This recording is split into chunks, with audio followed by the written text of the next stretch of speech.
Time for the run back, old man. Right, like always, before we head into the Archon quest, we're just gonna do the pause and now for Nicole. Man, still never thought we would see the day when she's here, man. Alright, on to the first 10 pull. Come on, Nicole, come home early.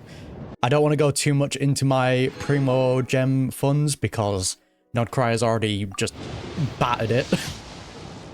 Second 10 pull is a no-go. 2 razors. Third 10 pull. Nope. There we go. There's a prune. Don't have to worry about that anymore. Fourth 10 pull. Nope. Fifth 10 pull. Please, Nicole. My primos, man. Sixth 10 pull. Feel like we're gonna have to go to 50-50. Yep. Alright. Seventh 10 pull. Yep, okay. 50-50 is. Come on, Nicole. Please don't screw me. Please, guide me. Guide me. Oh, there we go. Myself again? Hello, Nicole. Looks like no interference from Alice's self-introduction magic this time. So I suppose I'll just go ahead. I'm The floor is yours. Nicole. As you can see, I'm... again? Guess I spoke too soon. It would have been funny if we heard Alice, like, pop in here. Any little sneaky prizes that you've added on to the end here, Nicole? Nope. I'll still take it, though. We won the 50-50. That's what you like to see. Catherine, it's good to see you. Ah, Traveler, Paimon. It's been a while. Indeed. As it happens, there is a letter here for you. One moment. We need help. We need help in Sumeru. Nahida's sick. A letter? From who? Dear Diary. Collei. I'm Collei. I work as a trainee forest ranger under my master, Tighnari. I'm also studying at the academia. Aww. Did she accidentally send one of her diaries instead of a letter? I've been getting better and better at reading lately.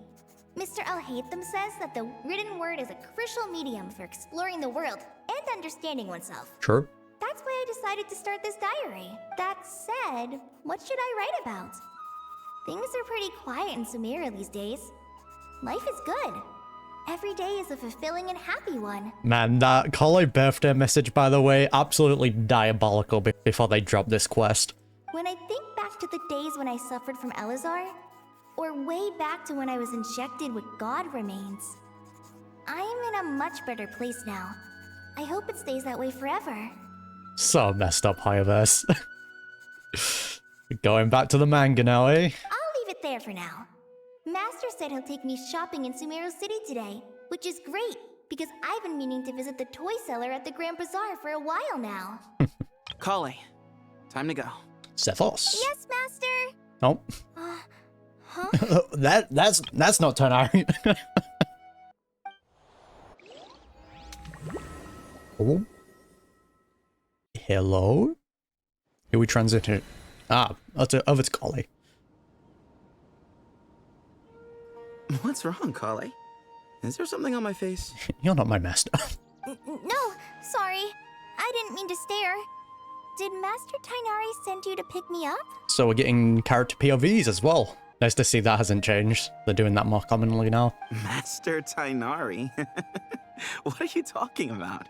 Tighnari is the General Mahamatra. He's probably busy arresting criminals in Sumeru City.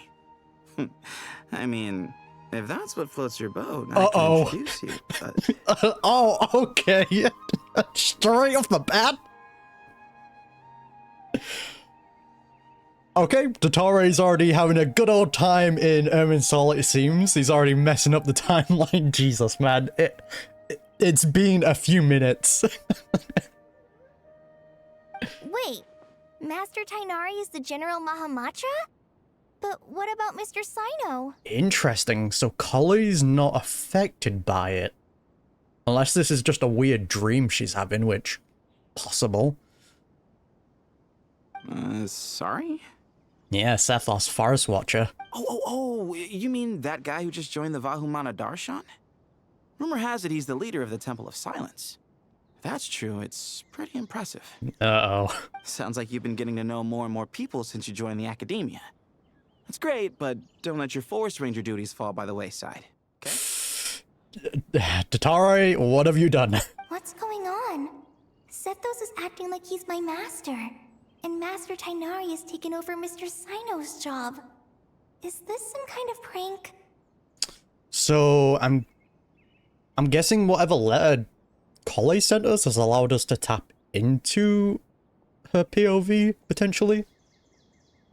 This only happened after we touched the letter. If so, it's a weird choice of prank. But anyway, Sethos doesn't look like he's joking. What is this all about? Hey, you're zoning out again. I'm gonna buy some tools for the Rangers. Why don't you stretch your legs a bit? It's been a while since you last visited the city, right? Oh, this is gonna be weird if it is real. Unless this is just like a weird dream Collei's having. Because, Wait! Collei is, used to having those dreams. He's right. It has been a while since I last visited Sumeru City. Was it always like this? I mean, it feels familiar, yet somehow... something seems different. Don't fall into it, Collei. Trust your memories. Is this really Sumeru City? Back into a samsara, it looks like. Is this the real reason why the re-uploaded Nicole's trailer? Would have been cool. Oh wait, let us talk to the people. Hey, did you see who just walked by? Yeah, it's gotta be her. That red hair gives her away. The Flame Mane. They say she can take down 12 tough guys with just one hand. Well, it's not gonna be Deer, it's gonna be another redhead. It's gonna be like Nilu, isn't it? Oh wow, yeah, even the NPCs have changed. Uh-oh. Ah. Lord Yeah. Kabe Bay, did you get a chance to review this month's accounts? Yeah, Any feedback? he's replaced Dari. Hell yeah, Kabe. You mean the version you sent over a few days ago? Yeah, I took a look when I received it. I was thinking that maybe our profit margin is a little excessive. I visited some of our commercial partners last month. Their earnings are very slim. You know what? He does have the kind of luck for that type of role, though, doesn't he? Are you suggesting that we give up some of our profits for them? Well, since we have more than we need, yes. Making money for its own sake is pointless.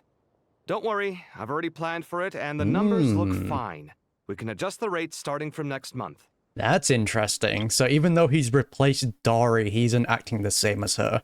Also, about that designer you hired, I've had to revise his proposal 3 times now, but he just doesn't seem to... Is this Al Hatham?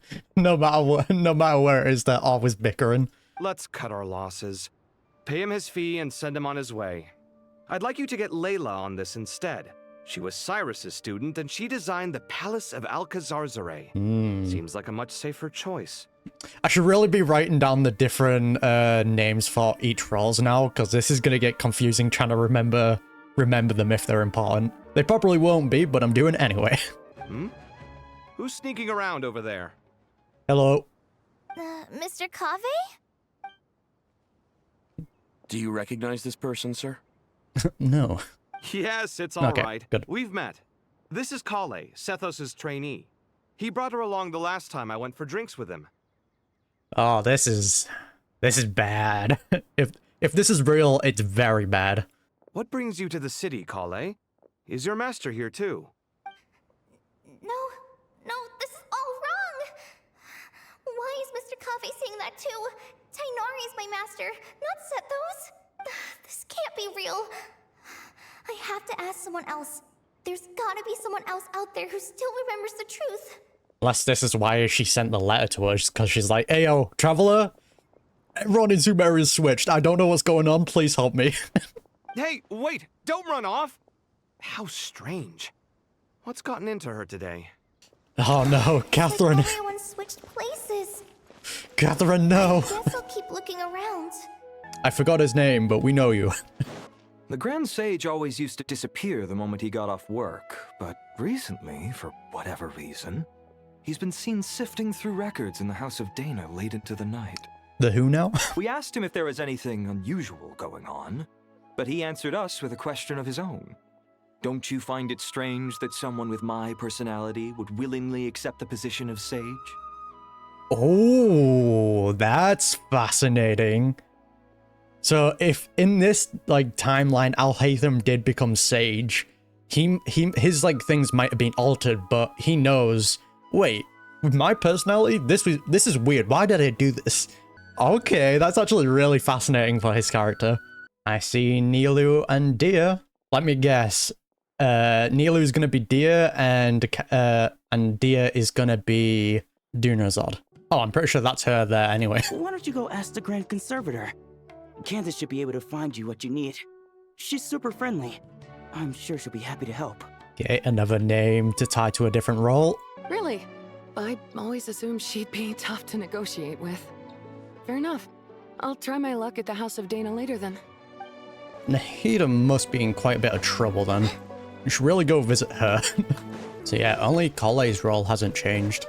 Alright, Dunazad. Cup of coffee? She's the acting manager. Would you like a cup of coffee? The store's been pretty busy lately. Lots of customers have been feeding Ashru, who watches over the shop, and now Ashru's put on quite a lot of weight. Rest in Maybe I peace. should put up a sign saying, please don't feed the cat. Well, Ashru had a good run. Can we actually go in? Nah, no we can't. Would you like a cup of coffee? Oh, they've literally just renamed this cat Ashru. Would you like Design downgrade. Alright, let's see Lots these. of visitors today, I see. Welcome all. It's been... Hey, Rahman. You know that guy who sells face powder on Treasure Street? I haven't seen him around in a while. Any idea what happened to him? Oh, you mean a Hongar? Yeah, he got into a brawl with Shavirme on Treasure Street. He's been banned from setting up shop there for now. Still cares about makeup. Seriously? Oh, well, that's a shame. I was planning to pick out some makeup for you. Okay, for Nilu, aka Dia, in this situation. Oh, don't worry about it. Voice change? The legendary Flame Mane discussing makeup with the Zubair Theater star dancer. Now there's something you don't see every day. Okay, so Dia isn't playing Dunyanzad here. She's playing Nilu, so they've switched. Okay, this is gonna get so confusing. Flame Mane? You know, I'm not actually sure when people started calling me that. Maybe the other Eremites thought I needed a fiercer title to scare people off? It seems like even though their memories have been switched, they also kind of feel like some things are off.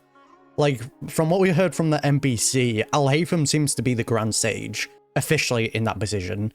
But even he was like, this doesn't match my personality. So he's been like researching things recently, which again, super fascinating that if that's the case. To be completely honest, I think the title would fit you better than me, Dia. I wonder why. You think? Can't say I've never imagined myself as a merc. If I ever give up the dancing, maybe I'll head to the desert and give the Eremite life a try. You would? Is that so strange? Oh, not at all. In fact, I've actually had similar thoughts before. If I ever get tired of sleeping out in the wild, I think I might go look for a job at the Zubair Theater. Yeah, so I think we can say that this is real then, instead of being a wacky dream. Like, subconsciously they know something's wrong. I've adored the dance of Sub-Zeros ever since the first time I saw you perform it. If the chance ever came up, I'd love to try it out on stage for myself. Really? If our manager Sataria heard you say that, she'd hold you to it. Probably grab you by the sleeve and never let you go again. Hey, when that day comes, I'll do your makeup myself. How's that sound? Oh, this is so weird, man. Sure. If the day comes, I'd be honored. Nahida! Help! Everyone I know, everything I've ever known. Suddenly it's all a jumbled mess. This would be terrifying, The though. question is, who's right? Them or me? My head feels so heavy. I can't think straight. Exactly that. Isaac and Sino. Hi, Mr. Sino. What are you thinking about? There's a chapter in King of Invocations where the spirit of someone who died long ago possesses a living man's body. To the outside world, it looks like he's developed a whole new personality. Still likes TCG, though. Yeah, Keeper of the Temple of Silence. I was just thinking how terrifying that would be for his friends. Imagine waking up one day to find that a friend of yours has suddenly become a different person. Terrifying, right, Collei? Huh? So what got you thinking about that? I don't know, but something feels off. Mm-hmm. Everything looks fine on the surface, but can human perception really be trusted? That is so cool, dude. Like, all the characters know subconsciously that something doesn't feel right. That's super fascinating, man. I love that. No, Alhaitham and Kavi have lost their home. Hey, you two. All right, not a single Mora short. That covers you for this month's rent. Alright, so Dottore is Alhaitham in this situation. And I think they said Layla is Kave in this situation, right? What a relief. I was worried the design fees I received this month wouldn't be enough. Well, next time, don't fret. Just let me know and I'll give you a few days' grace. We've known each other long enough for that. Anyway, how are you settling in? I couldn't help but notice that you're staying up late quite often. This isn't right. You two should be arguing. Yeah, I can't explain it. I just feel more inspired at night. Once I get in the zone, I can race through a whole bunch of drafts, no problem.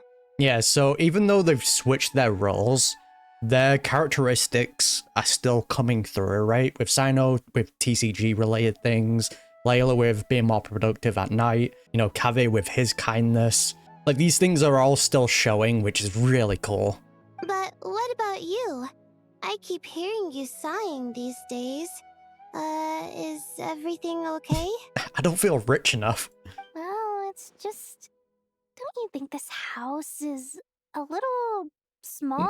I guess I should be used to it after living here for so many years. But for some reason, I've been feeling claustrophobic recently. I want to move somewhere bigger. Sounds about right. Once I've made enough Mora, I'm gonna buy a huge new house. As big as... at least as big as the Palace of Alcazarzaray. Wonder why. That sounds really expensive. True. I'll never be able to afford it on a scribe's salary alone. I need to find another way. So Alhaitham seems to be the only one who not only recognized that something is wrong, but has gone further into research about it. Now there's Tighnari. Mahamatra Tighnari! We've apprehended the suspect. They say that the fool is prone to blind faith, but the wise man is not immune to it either. Siraj, do you have anything to say in your defense? Siraj, yeah. Can't remember, was Siraj the guy in Alhaitham's story quest? It's been a while, so I might be wrong about that, but I can't remember. Siraj sounds very familiar. Tighnari. Yeah, it is. You were the one who turned the sages against me. Just a few words of caution from you was all it took to destroy my research. And now you're trying to stop me again? You should know that mechanical life is the future. We must cast aside our useless flesh and... Okay. That's enough. I'm not in the mood to listen to your lunacy. Anyone could tell you how amateur your work is. Damn. Karina, Ilias, put him somewhere safely out of the way. Yes, sir. Next on the agenda is... Tighnari's got it locked down. Master? What is it? Wait, did Professor Zahahati send you? She's been encouraging me to take on an apprentice. Might be getting a bit ahead of herself there, though. Again, man, this would mess with you mentally. No, Master, it's me, collei. Listen to me. Something really weird is going on in Sumeru City. It's like everyone's identities have switched around. I wonder if it is because she has god remains in her that she's more resistant to these effects. But not immune, just... If she stays here long enough, she'll slowly be changed by it. You're not the General Mahamatra. You're a forest watcher. Just yesterday, we agreed to come to Sumeru City today to go shopping together and... All right, there's no rush. Let's back up a little. Terrifying. Your name is Collei, correct? Although this is our first meeting, you do seem strangely familiar somehow. Use those brains, man. Is there anything I can help you with? Damn. No. I don't blame her, man. That is bloody terrifying. What is it? It was a dream. Fuck. Alright, false alarm. Things are not too bad yet. But the fact that it was a dream is quite serious, right, though? Because potentially that could be happening similar to the, like, samsara cycles that we went through before. Like, those are kind of being harvested at the moment, potentially. Did you have another nightmare? I've told you before, when you're tired, lay down on your back in bed and get some proper sleep. It's much better for you than napping on your front. Poor posture obstructs your breathing, which can lead to all sorts of weird dreams. Because if I remember correctly from Sumeru, wasn't the whole, like, samsara cycles have an effect on Nahida? Like, it was slowly draining her power as well. So if Dottore is doing these, like, dream sequences or nightmares to act as, like, cycles, then Nahida's probably going to be also suffering from that. Now, we're supposed to go shopping in Sumeru City today, remember? Cheer up. I'll take you to Hushang's. I heard he's got some new toys in stock. The most terrifying thing what could happen here is, like, they go into Sumeru City and things have still changed. And then she keeps waking up over and over again. That would be terrifying. Go wash your face, take some deep breaths, and when you're ready, we'll head out. Okay. Thanks, Master Tainari. So it was just a dream. And yet, dreams can sometimes be a warning of things that will soon come to pass. Ah, okay, there's the trailer line. Hello, Nicole. I'm guessing that happens after Dottore's virus kind of kicks in a lot more. Who said that? That dream felt unusually real, didn't it? Here's my suggestion. Since you're heading into Sumeru City anyway, you may as well tell Lesser Lord Kusanali about everything that happened. Great advice. And just to be on the safe side, I think you should also inform your 2 traveler friends who once helped save Sumeru. I'd write them a letter if I were you. Nicole's the MVP, man. Time is short. A storm is coming from beyond the bounds of fate. Alright. Oh, fuck, man. Screw you. Screw you. Stop doing that. Dottore. Oh, I hate that so much. What a strange situation. No wonder Collei was in such a rush to write us a letter. Imagine waking up one day to find that everything around you has changed. You might not even recognize Paimon anymore. Oh, that's a scary thought. Oh, Traveler's in their new outfit as well. Huge. I didn't even recognize that. And I'm regret to inform you, Paimon, but that's already happened with Great Lord Rukadvata. That have kind of changed everything. Let's get to Sumeru and find out what the heck is going on. That does not bode well, though. I can't believe I have to move so far away on such short notice. I made an automatic watering device so that my flowers won't wither and die while I'm away from home. Okay, so everyone is moving out. Do you think renovation works is the real reason they're moving us to Caravan Rebot? Okay, so they're making very quick preparations. There's a rumor going around that Sumeru City's buildings aren't earthquake resistant enough. Maybe that's it? All we know for sure is that the order came down from the Dendro Archon herself.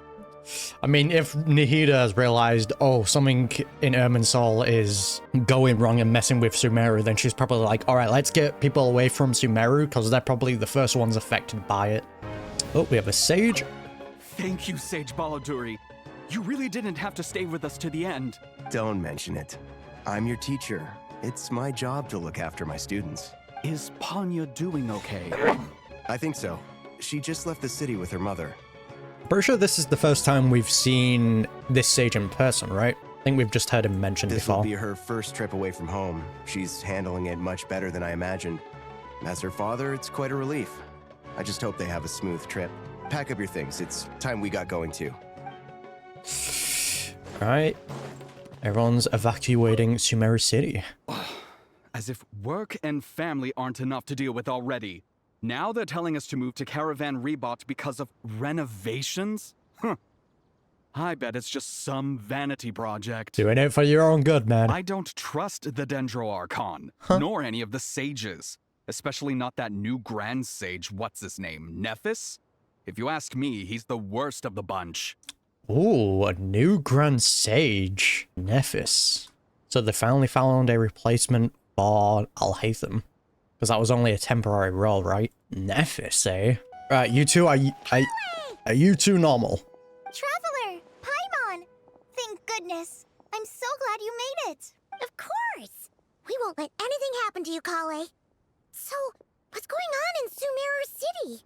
Looks like lots of people are moving or something. Yeah, I was just gonna say. After I wrote my letter, Master and I went to Sumeru City and told the Dendro Archon everything that I experienced, from start to finish. And what did Nahida say? Probably, yeah, that ain't good. She was silent at first. It seemed like she was deep in thought. Then the next day, we got told that she was ordering everyone to leave Sumeru City immediately and move to Caravan Rebot. So I'm guessing thanks to Collei's situation, she was able to be first alerted to this like weirdness and bring it to Nahida's attention, because we actually can now put like a plan in action to deal with Dottore potentially before it gets like really bad, you know? The entire population of the city has to move? Not just Sumeru City. The evacuation also includes Lokapala Jungle, Avidia Forest, Ashavan Realm, and Ardravi Valley. So it's just like Sumeru, the entirety of Sumeru. Basically, everyone living in the rainforest must temporarily relocate to Caravan Rebot. Holy smokes! It's crazy! It's bad. Yes, it's quite an operation. Even if people only bring the bare essentials, the scale is simply enormous. They've requisitioned almost all the Sumpter Beasts in Sumeru for the task, including the entirety of Dory's Sumpter Beast Park. All on account of that dream Collei had. Did Nahida give any indication as to why? The Dendro Archon said that what Collei experienced was not a dream, but a warning. After our meeting, she immediately summoned the 6 sages to analyze the situation and discuss countermeasures.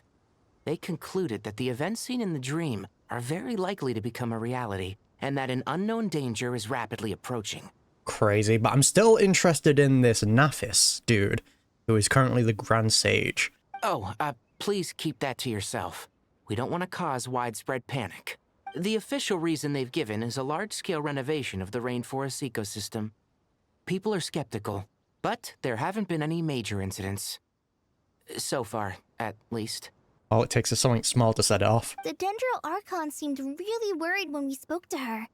She said you can go visit her in the Sanctuary of Surasthana when you arrive. She also said she'd hold out until the very end. Oh yeah, she's already struggling. That's scary. Tighnari? Collei? You got a minute? I need a hand here. Yeah, I'm actually glad they've got Traveler in their like new outfit as well. Very nice to see. One moment, I'll be right there. As a forest watcher, I've been tasked with assisting with the relocation work. There's a lot to be done, and they need all the help they can get. This will be the final group of evacuees from Sumeru City. While they're away from home, they'll be heavily reliant on outside help. Thank you for coming in our time of need. As you can see, another crisis is upon us. All thanks to some good old doctor. Excuse me, sorry to trouble you, but could you help an old man find his medicine? It's buried somewhere in my luggage. Where's my mom? Where did she go? There's gonna be a lot of situations like this. Don't worry, it'll be okay. Those items are worth a small fortune. Make sure you store them somewhere safe. You understand? Now's not the time to worry about that, but I get why you would be, because you just think you're relocating for now. I bet you thought you'd get away with this in the chaos, huh? Guess again. No petty thief gets past me. Tensions are bubbling. A mass evacuation inevitably comes with all kinds of problems. Nahida wouldn't have resorted to this unless it was absolutely necessary. The strange events of Collei's dream took place in Sumeru City. Whatever danger is afoot, it must start here, which is why everyone has to leave. Yeah, I'm guessing it's everything closest to the Irminsul tree that gets affected first, but then, like, if it carries on, then everywhere else is probably going to be affected. We should go help the evacuees. See you around. See you around. I'm so glad that you believed me and came all this way to help. It means a lot. Please stay safe. Don't worry. We may not know exactly what's going on yet, but as long as we stick together, we'll find a way through this. Goodbye! Look after yourselves! Yeah, hopefully again, Collei can get some revenge on Dottore after what he did to her. Will do. See ya. though her trauma is gonna come back a lot. Paimon's not sure how she found the words to comfort Collei because, honestly, she's kind of nervous herself. Let's head to the Sanctuary of Surasana and see Nahida. Because that would be a huge trigger for Collei the moment she sees the doctor. Who goes there? Hello. No unauthorized access to this place. By order of Mahamatra Sino. The traveler's here. Let me in. Are you blind? It's the Traveler and Paimon. Surely you've seen them before. Huh? Oh, so it is. I'm sorry, I haven't been sleeping well lately. My nerves are a little frayed. Yeah, new outfit. I get what you mean. Not sleeping well, you say. The Dendro Archon is in a very vulnerable state at the moment. Shit. Mahamatra Sino is concerned that our enemies might choose this moment to strike. So he's ordered us to strengthen our defenses. Yeah, Nahida's probably holding back the corruption of Irminsul at the moment. Just seeing you two again already puts our minds at ease. Please, enter. I'm sure everyone's expecting you. Alright, let's go. Things are bad.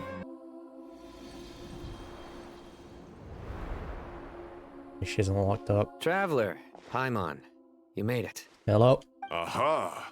Perfect timing. Reliable helpers like you are just what we need right now. Hello, Cyrus. Oh, it's good to see everyone again. Collei gave us a rough idea of what's going on, but we still have a lot of questions. Man, if anyone that I kind of want to see at the moment, it's this Grand Sage. That's kind of what has me on edge at the moment. What kind of danger is Sumeru City in exactly? And how come everyone has to move to Caravan Rebot? At this stage, we can't be certain. We're investigating, but no definitive answers yet. Yeah, we know who it is. The Dottore virus. I take it that Collei told you about her strange dream? Mm-hmm. Yeah. Apparently, everyone in Sumeru City was acting super weird. Even you guys. It was like you'd all switched places. That's right. Collei and Tainari reported the situation to the Dendro Archon. She believes that it wasn't merely a dream, and that whatever it was has something to do with Irminsul. It's a reasonable inference. Only through Irminsul can people's memory and cognition be so significantly modified in such a short time. Yep, and if Dottore of all people has access to that, or is slowly gaining access the more his virus is inside there, yeah, that's bad. We don't know why Collei would dream of these things, nor who was trying to warn her. The Dendro Archon decided to connect to Irminsul to investigate more thoroughly. Has she found anything yet? Irminsul is connected directly to the ley lines. The tree serves as a central hub where the ley lines converge, and its core function is to record and store the world's knowledge and memories. Okay, Nafis is a name that we apparently already knew. He's just the Grand Sage also. Okay, that worries out the window. Good. But something has gone awry, severely compromising the performance of this core function. Information is bottlenecking inside Irminsul, hampering the ley line's flow. If this continues, new information will languish unrecorded, That's with bad. existing records thrown into disarray. In short, the souls of the dead will be stranded, while the living have their sense of reality warped. In the long run, Collei's dream could well become a reality. And that's just the beginning. There's no telling what other nightmares could end up coming true. Wonder his mum is in danger. Wonder how he's feeling. Him and Saul, the ley lines. I have come this far to use my death to open the gates of the ley lines to my people. Mm-hmm. Oh, my captain, didn't expect him to appear here. In Natlan, the captain was storing stranded souls inside his own heart. It was only after the rules of the Night Kingdom were amended that they were finally able to return to the ley lines. And that was just one nation. The problem with Irminsul itself could end up affecting all ley lines worldwide, exactly. Faced with a growing backlog of information, the Dendro Archon decided to connect herself directly to Irminsul and take over the recording and processing function herself. Oh, that's bad, man. So yeah, she's kind of doing what the captain was doing on a much grander scale, which I don't like the feeling of that. I really don't. We already know what sacrifice the captain had to make. There has to be a way that we come into the new world with new ley lines, right? That isn't relying on the Irminsul. So if the basis for that new ley line is Nahida, like herself, I feel like we might get Nahida sacrifice these 2 patches, which is bad. I really don't want to see that, man. She's gone through enough already. But it is an almost impossible task. Individual brains aren't equipped to deal with the sheer volume of knowledge and memories involved. All that information flooding in at once would instantly fry any human mind. But even an Archon has their limits. And for a god, even for a god, the suffering must be unimaginable. Exactly. The Dendro Archon's power originates from Irminsul. Any issue with the tree itself takes a toll on her to begin with. On top of that, she's subjecting herself to the grueling task of processing all that data. It must be torture for her. Man, can she get a break, man? She's already gone through enough torture. Please, man. And despite all of this, she is somehow finding the strength to investigate the Irminsul situation from within and send us her findings. Still goated, though. I finished analyzing the latest data. Looks like our working theory was wrong. There's no signs of Irminsul having been attacked from the outside. It's being attacked from the inside. So it's internal then? Some sort of disease, perhaps? Virus? No. I've spent half my life studying the ley lines.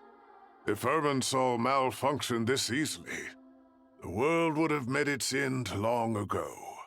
Well, due to some good old sacrifices, that wasn't the case. So yeah, I do believe Dottore had direct access to Irminsul when the Wanderer used his car to use the Irminsul as like the main computer for Sandrone's formula. And the curse that was on Sandrone and potentially the Wanderer when he got hit during that cutscene by Dottore, that curse that was on them transferred into the car and directly into Irminsul, and it kind of acted as like a virus. And the trigger condition was Dottore's death, which led to the glitchy kind of end screen we got at end of Act 8, since that was the virus like activating and spreading across Irminsul, kind of what we got at the beginning of Act 9 here.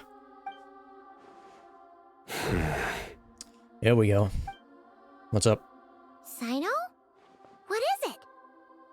Not long ago, I got a tip from the Corps of 30 that a large number of unidentified merchant caravans had recently been spotted entering Sumeru through Beta Harbor. Oh yeah, because the Fatui are going to be making their move as well, right? At first, I suspected that they might have something to do with all this, so I sent some people to investigate. But if Irminsul wasn't attacked from the outside... Don't you think there are more important things to worry about right now than guessing who's behind all this?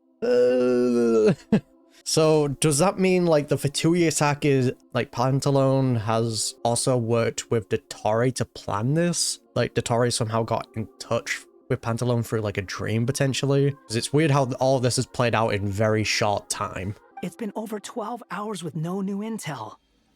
If even the Keeper of Irminsul is this badly affected, you can imagine how bad things are in there. You can hear the worry in his voice, man. It's been over 12 hours with no new intel.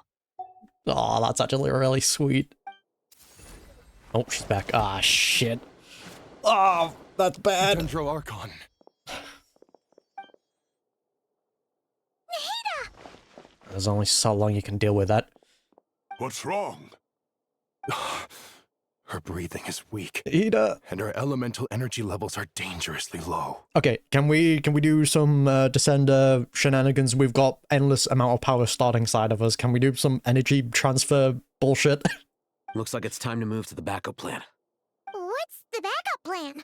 Get out of the city and take the Dendro Archon with us. The entrance to Irminsul is directly beneath the sanctuary of Surasthana.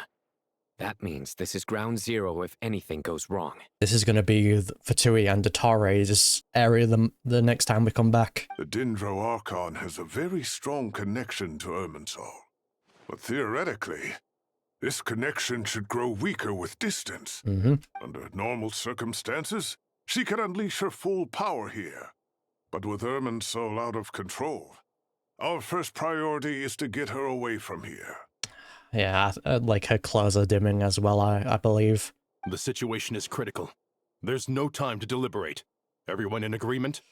If that's our only choice. Shit. I'll deal with it. I'll also let the Matra and the Core of 30 know to start evacuating. I goddamn hate Dottore, man. Oh. Let's go. Let's go. No sense grieving when there's nothing more we can do. Agreed. We'll be back as soon as this is over. Yeah, I feel like that's kind of what they're building up for, is Nahida sacrificing herself. I don't think she'll be permanently gone, but I feel like whatever she is going to achieve, it's going to re-establish like a new Irminsul tree or like new ley lines that doesn't rely on the Irminsul tree. Because if Dottore does succeed with burning it down, there has to be a new backup, so everyone doesn't just get erased. Oh. The last group of civilians has been safely evacuated. Dendro Archon's carriage will travel with them. Sino and Hat Guy will protect the convoy. Okay. Those acting as guards would be good. That's good news, but you don't look very relieved. With the Dendro Archon in a coma, we've lost our means of investigating the situation. Exactly. The only people that can investigate Irminsul is Nahida, the Wanderer, and the Traveler, right? And with Irminsul still deteriorating, we have no choice but to evacuate Sumeru City. Feels as though we're being pushed along by an invisible hand. Stop moaning, Cyrus. We're the teachers here. We should be showing a little more confidence, don't you think? Yeah, but you need to have that, like, you need to be aware of the problem, though. Yeah, you can't just be having blind confidence. A wise judgment. Let's move out to Caravan Rebot. Sir, all units are in position. Yeah, makes sense why they make their move now. I just wonder if, again, they worked alongside Dottore here for, like, some kind of dream sequence. But we do know that Fatui also possesses, like, worldwide knowledge, so them seeing Sumeru get fully evacuated, they probably realize, oh, something's wrong with the Archon. We'll make our move now. Good. Everything is going to plan. Interfering with Sumeru City is a necessary step, so do not hesitate. The Irminsul situation will not harm you. Ah, so they do know. You bastards, man. We need to speed things up here, too. We don't want to keep our client waiting, do we? So I'm guessing they are working with Dottore here. No, sir. You have my word. Everything will be completed on schedule. Balloon. They say that fervent ambition attracts the favor of the gods, and with it, a vision. But we appear to be the exception. So, is our ambition not strong enough? Or does it threaten the very foundations of this world? Yeah, probably just don't fit that vibe, man, you know? But yeah, it's probably the latter, though. Because I'm pretty sure, I can't remember, was it Lisa's, like, character information that you can get from where she says, like, getting a vision isn't good? What? Nothing. You just look like you were lost in thought there. Do you have any ideas about what's going on?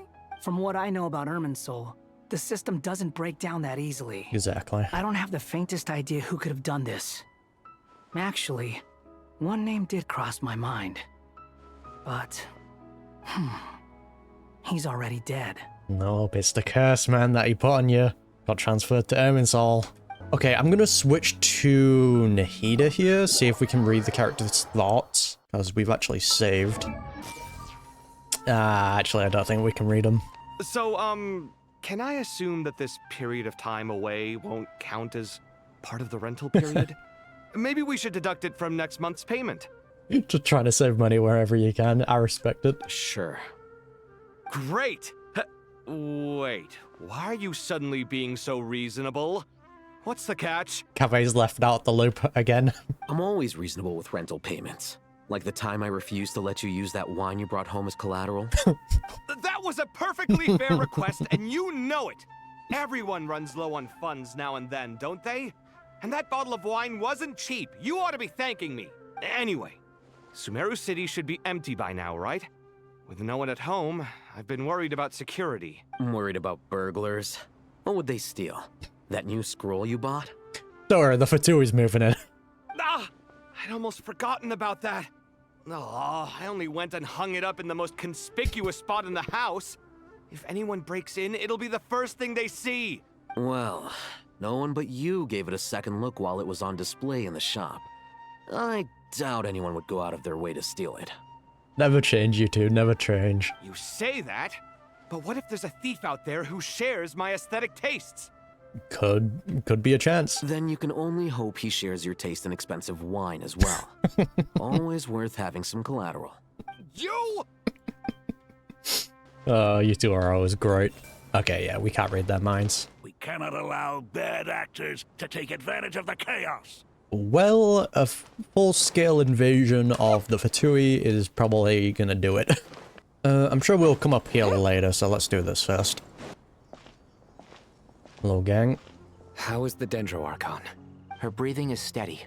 I prepared some therapeutic incense for her, but it hasn't had much effect.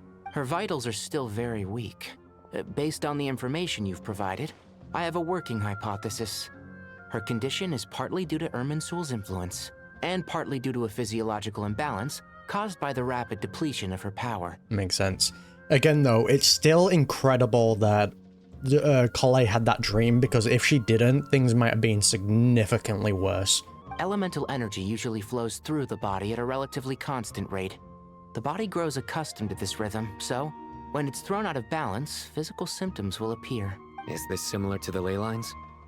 Overloading and withering both directly affect their vitality, potentially causing irreversible damage. Correct. From a biological perspective, if you overexert yourself, you pay the price with your life. The Dendro Archon is not only drained of power, but her life force is at a critically low level.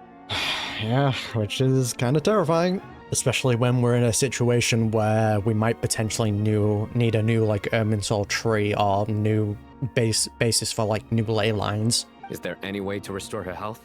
I know the ley lines have strong self-healing abilities.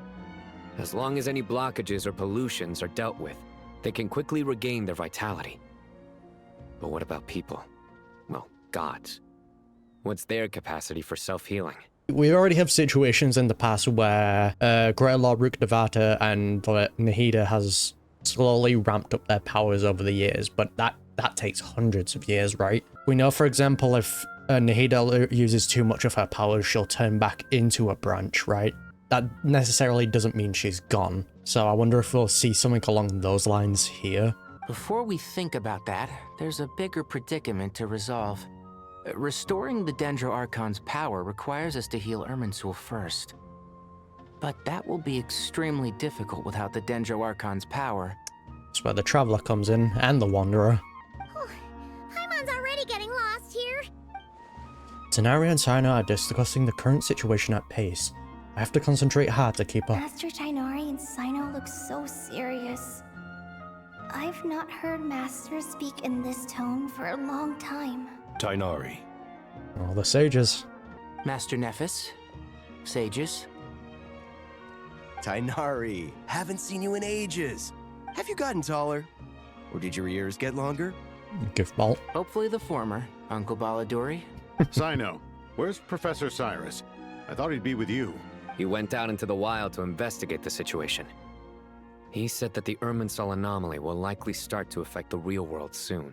And the Fatui seems to be unaffected by it, unless Pantaloon was just lying to them, which also could be a possibility. He shouldn't be trotting around alone at his age. Which way did he go? I'll look for him later. Would someone mind introducing us? The sages. Ah, yes, of course. Allow me to do the honors.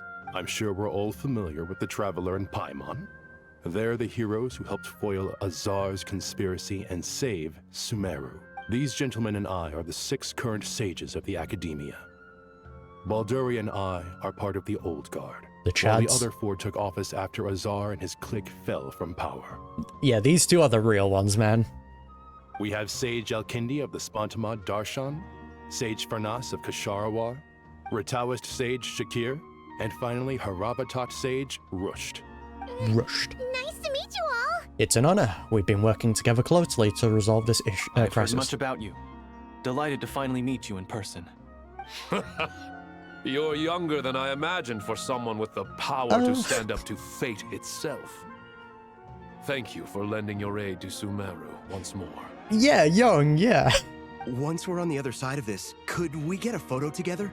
My daughter has a friend named Isak. He's always talking about you two. Oh, Isak, yo, huge.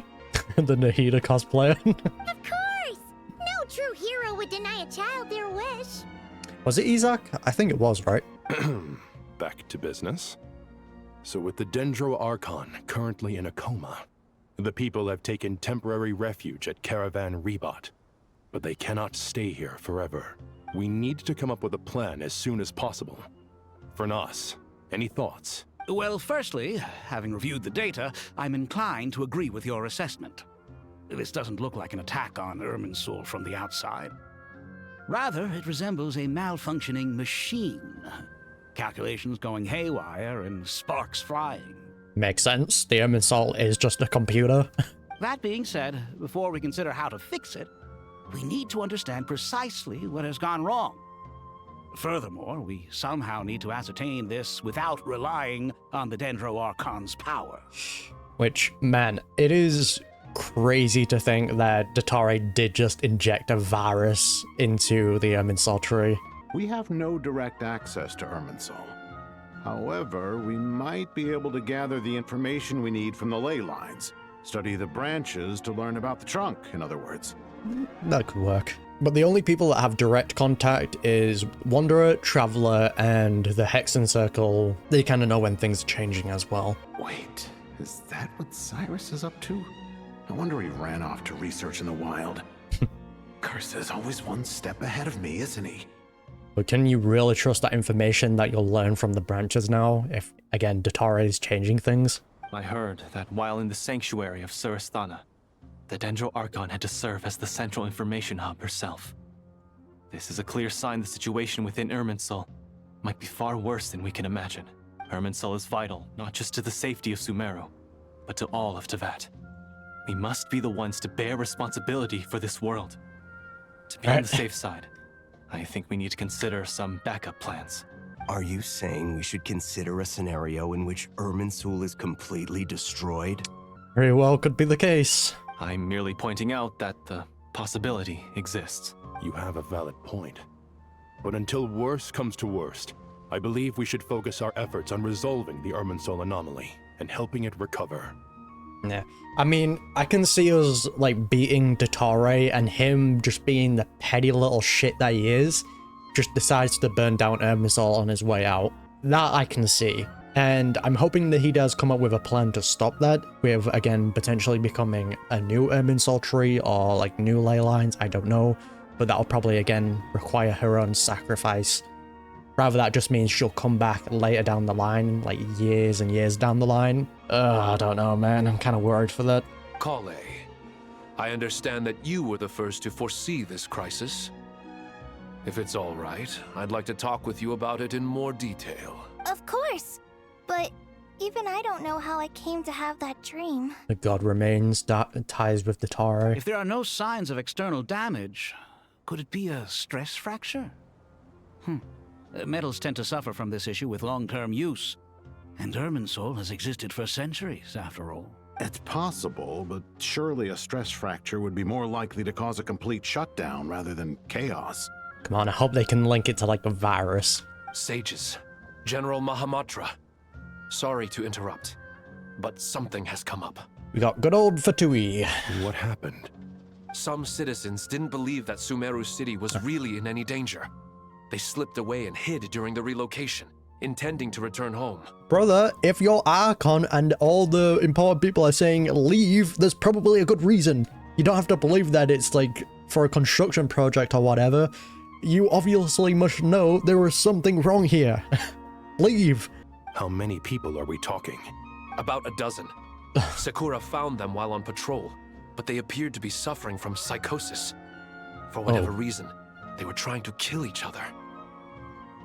So I wonder if people under more stress are being affected first. Oh, that's really bad, man. By the time we arrived, there were only 2 survivors. Oh.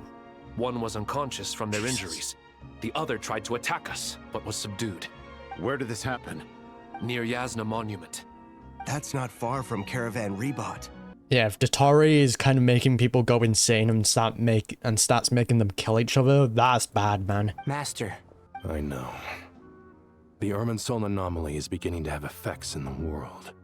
I didn't expect it to spread to Yasna Monument so soon. It almost feels like we're being chased relentlessly, with no time to catch our breath. Sounds like Dottore. Sir Cyrus said the same thing. He sent me back to report in, while he continues investigating. I'll go join him. Yeah, we'll come with you. Count me in too. Don't let my age fool you. I can still fend for myself. Because that's kind of what we see Dottore doing. He plays with his food, right? I'm sure he can do this on a much grander scale already, but he'll do it in certain places to just guide into like one area. Good to see that he hasn't changed. Very well. Meanwhile, the rest of us will continue discussing our next steps. Get back soon. Take care of yourselves. It's getting dangerous out there. I thought we'd be safer once we got to Caravan Rebot. If the Irminsul anomaly's sphere of influence continues to expand, our only option will be to move into the desert. Which is probably what Dottore and the food he wants. Aru village? We should check if they can accommodate so many people. Essential supplies will also become an issue. We were only able to relocate here so quickly because Caravan Rebot is well stocked. If we move to the desert, we'll need to carefully calculate how much food and water to bring. At least there they have like a direct entrance to the desert. Don't be nervous, collei. I just wanted to ask, have you ever had similar dreams to this one before? The burning Irminsul. Similar how? Dreams so vivid, they seem real. Filled with strange or dangerous things that you cannot explain. Let me think. There was one time, I don't remember it very clearly, but I saw fire. Okay, so she doesn't fully remember. Fire of the Irminsul. Fire? Yeah. I wish I could give you more details, but all I remember is fire everywhere. From the sky to the ground, everything was burning. The heat was unbearable, and ashes were blowing in the wind. I doubt this dream was a mere coincidence. Perhaps it was some kind of prophecy? And yet, you've never studied astrology. I'm at a loss to explain it. It must be tied to the god remains and her ties to Dottore. Thank you for everything, Tighnari. Don't worry about me. I'm fine. But if you don't mind me saying so, Master, you're looking a little nervous yourself. Don't blame him. I only just got appointed as Grand Sage, and now this happens. It's quite overwhelming. I'm glad he's the Grand Sage though, like he's actually a decent guy. Looking back now, I don't think I handled the situation with Azar very well at all. Yes, I protested, but I went about it the wrong way. Instead of helping, I just ended up getting locked away. Hey, I mean, at least you didn't join him. That would have been the worst decision. Now that I'm the Grand Sage, I have to be responsible for everyone's lives, including the dozen or so who fled to Yasna Monument. I can't help but blame myself for their deaths. Yeah, it's just, when you're dealing with Dottore, you're dealing with a psycho. It's only natural that you want to do the best job you can. But Master, we both know perfection is impossible. You're right. We may well be heading into the desert before long.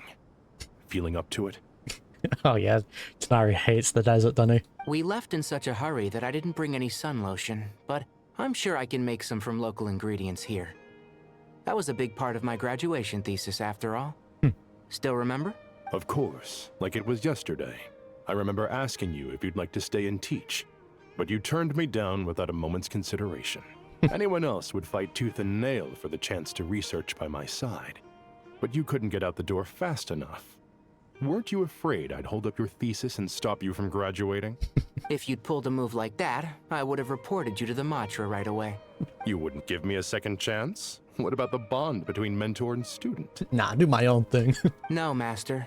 I would not sit by and watch you go astray. Based. Very good. Then I taught you well. Yeah, he's definitely a good Grand Sage. We're in a good position there, at least. What up, Cyrus? Leave, my guy. Guessing this is one of the people that tried to sneak behind. Please, don't go any further. As you get closer to Sumeru City, there's no knowing what dangers you might encounter. So this is our mentally disturbed man?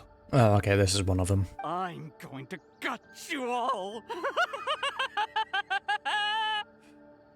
Jesus, man, Dottore, you are one messed up individual.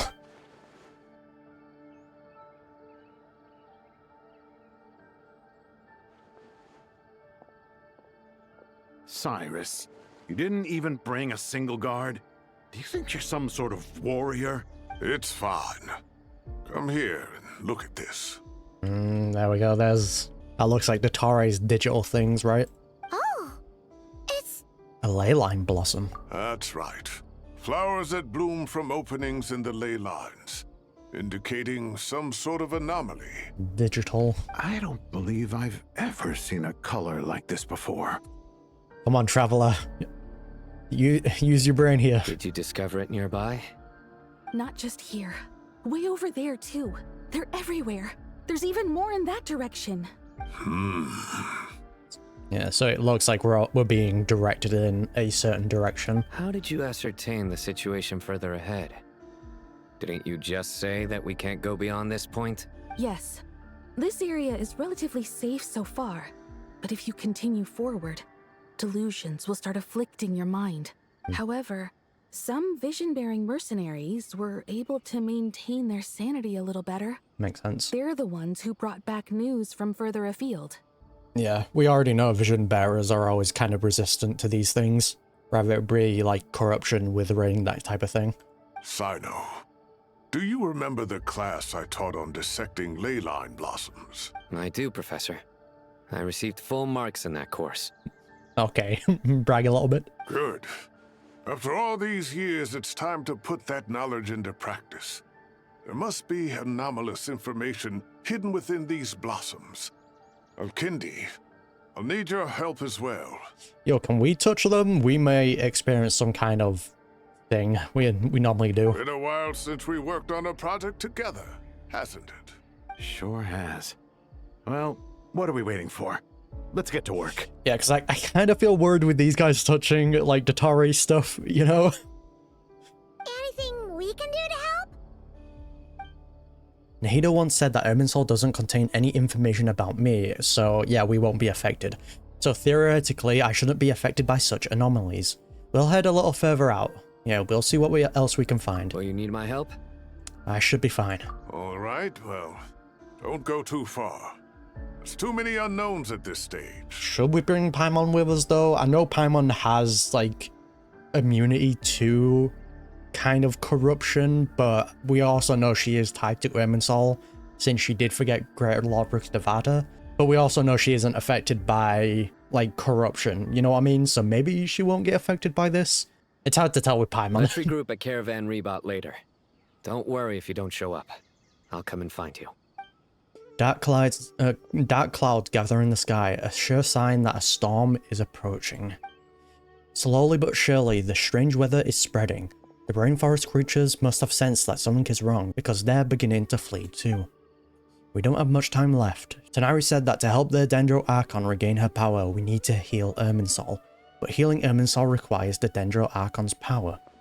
Is there any way to solve this puzzle? That should be the heart of Oasis. All we need to do is light it with the fire seed, and it'll restore a pep with elemental power. We get to see her pep again, yippee! The damage it suffered internally will also slowly begin to heal. That's it. If I use a Pep's Heart of Oasis, I might be able to help Nahida replenish her lost Dendro power without any need to rely on Irminsul. But I wonder if a Pep is also being affected. And then, you know, we also are hoping a Pep even helps us out, which I'm sure she would. What is it? You thought of something? I know a way to save Nahida. Really? Then let's get back and tell the others! We've had a breakthrough. Whew. Glad to see you've returned safe and sound. Any longer and we would have gone out looking for you. Well, this is a nice surprise. Paimon sure feels better with everyone we know here. True. It's great to see you all again. We've made some progress, so let's start by giving you and Paimon a quick update. By dissecting the ley line's blossoms, we've been able to deduce that although Irminsul is experiencing an anomaly, it has not completely rejected access from the outside. The Dendro Archon has the power to connect to Irminsul, but there's also another way. I assume you recall the devices everyone was wearing when you first arrived in Sumeru? The Akashas. Devices? Oh, wait. You mean... The Akasha terminals? That's the one. That's right. Of course! It's been so long, Paimon almost forgot all about the Akasha. Wasn't it shut down, though? So maybe that's how the Fatui and Dottore got, like, access then, I guess? Because they have the Gnosis. Because the Akasha system was powered by the Dendro-Gnosis, so that explains how they got, like, connection to it. Or maybe that's why the Fatui says not to worry about the Irminsul situation, because they have the Dendro-Gnosis with them. They can use that to lessen the effects of being affected, right? Yes, but although the system isn't currently operational, the technological infrastructure is all still there. And it turns out that a certain someone gets so bored at work that he's actually read through every single one of the instruction manuals. Sounds about right. No prizes for guessing who that was. Hold on, Alhaitham. If praising others is that embarrassing for you, you can simply spare yourself the ordeal. I don't know though, because like even in a dream, it proves how goated Alhaitham is, that he was able to recognize that him being the Grand Sage is not a part of who he is. That doesn't match his personality. So then he went inside to like research more. That proves how great he is. As much as it pains me to say anything nice about him, there's no denying his intelligence. He rarely forgets anything he's read. The Akasha is exactly what Sumeru needs at this moment. Between us, we should have all the knowledge and expertise we need to get it up and running again. But if I recall correctly, doesn't the Akasha need a Gnosis to function? Exactly. That's exactly right. The Akasha relies on the Gnosis as a power source, and in its absence, we'll need to find an alternative.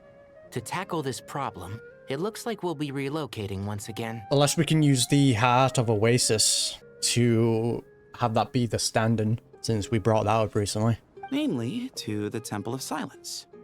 Ring any bells? Indeed. It's the only major institution in Sumeru dedicated to preserving the knowledge of King Deshret's civilization. You might find the answers you're looking for hiding there. Yeah, you know, let's go hit up Ibis, you know? I agree. There's a good chance. Master Nephis and the other sages have discussed it. As the chaos from Irminsul continues to spread, Caravan Rebot won't be a safe haven for much longer. We have to move into the desert next. The scholars and sages will head to the Temple of Silence, while the civilian population seeks refuge in Aru village. The Eremites will keep everyone safe during the journey, and Candace will be there to receive us at the village. This leaves us just one thing to worry about. The Dendro Archon. Yeah, Nahida is the one I'm most worried for in this situation, man.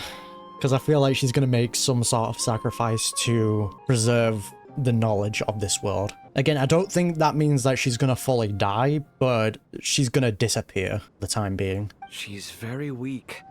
We can't afford to wait until Irminsul is fixed. There has to be another way to help her. Huh. Well, luckily, the Traveler had a eureka moment while we were out investigating. It only took us like 10 seconds. Really? Wow, nice one, Traveler. Let's hear it. Yeah, so we have to go talk to a dragon sovereign who doesn't really like humanity, so we might be in a bit of a tough spot. And she don't really like Nahida that much either, so negotiations might be a bit difficult. It's possible. You tell everyone about the time you and Nahida saved a pet. What say our Amorta experts? Theoretically, it's feasible. From what you're saying, although elemental life and elemental energy have their differences, the Dendro Archon has explicitly stated that she can imitate the power of the former, in which case, as long as Apep is willing, she should be able to convert her own power into a form that the Archon can use. Keyword there being willing. It wouldn't be difficult for her at all. The only problem is convincing her to help. I'll find a way to persuade her. Yeah! Even though she wasn't exactly friendly the last time we met, she didn't refuse to talk with us. Sure. When she realizes the danger that Nahida is in, surely she won't turn a blind eye to it. Well, hopefully not. I don't think she'll care about the danger Nahida is in. I think she'll care more about the situation with Irminsul, because that still affects a pep in the end. So that would be a good reason why she would help. But if it was a case that only Nahida was getting hurt, yeah, I don't think she would agree to help. Unless she just turns out to be one big tsundere. Either way, we're not exactly spoiled for choice here. Hey, it's better than having no options at all. True. I agree. Without Irminsul's aid, the legendary Dendro Dragon Apep may well be the only living thing in Sumeru who can help our Archon recover her power. There's no time to lose. I'll bring this proposal to Master right away. If he and the other sages agree, we'll split into 3 teams. The academics will go to the Temple of Silence to look for a solution to the Akasha problem. The Eremites will escort the civilians safely to Aru village. And the Traveler and Paimon will take the Dendro Archon to see Apep.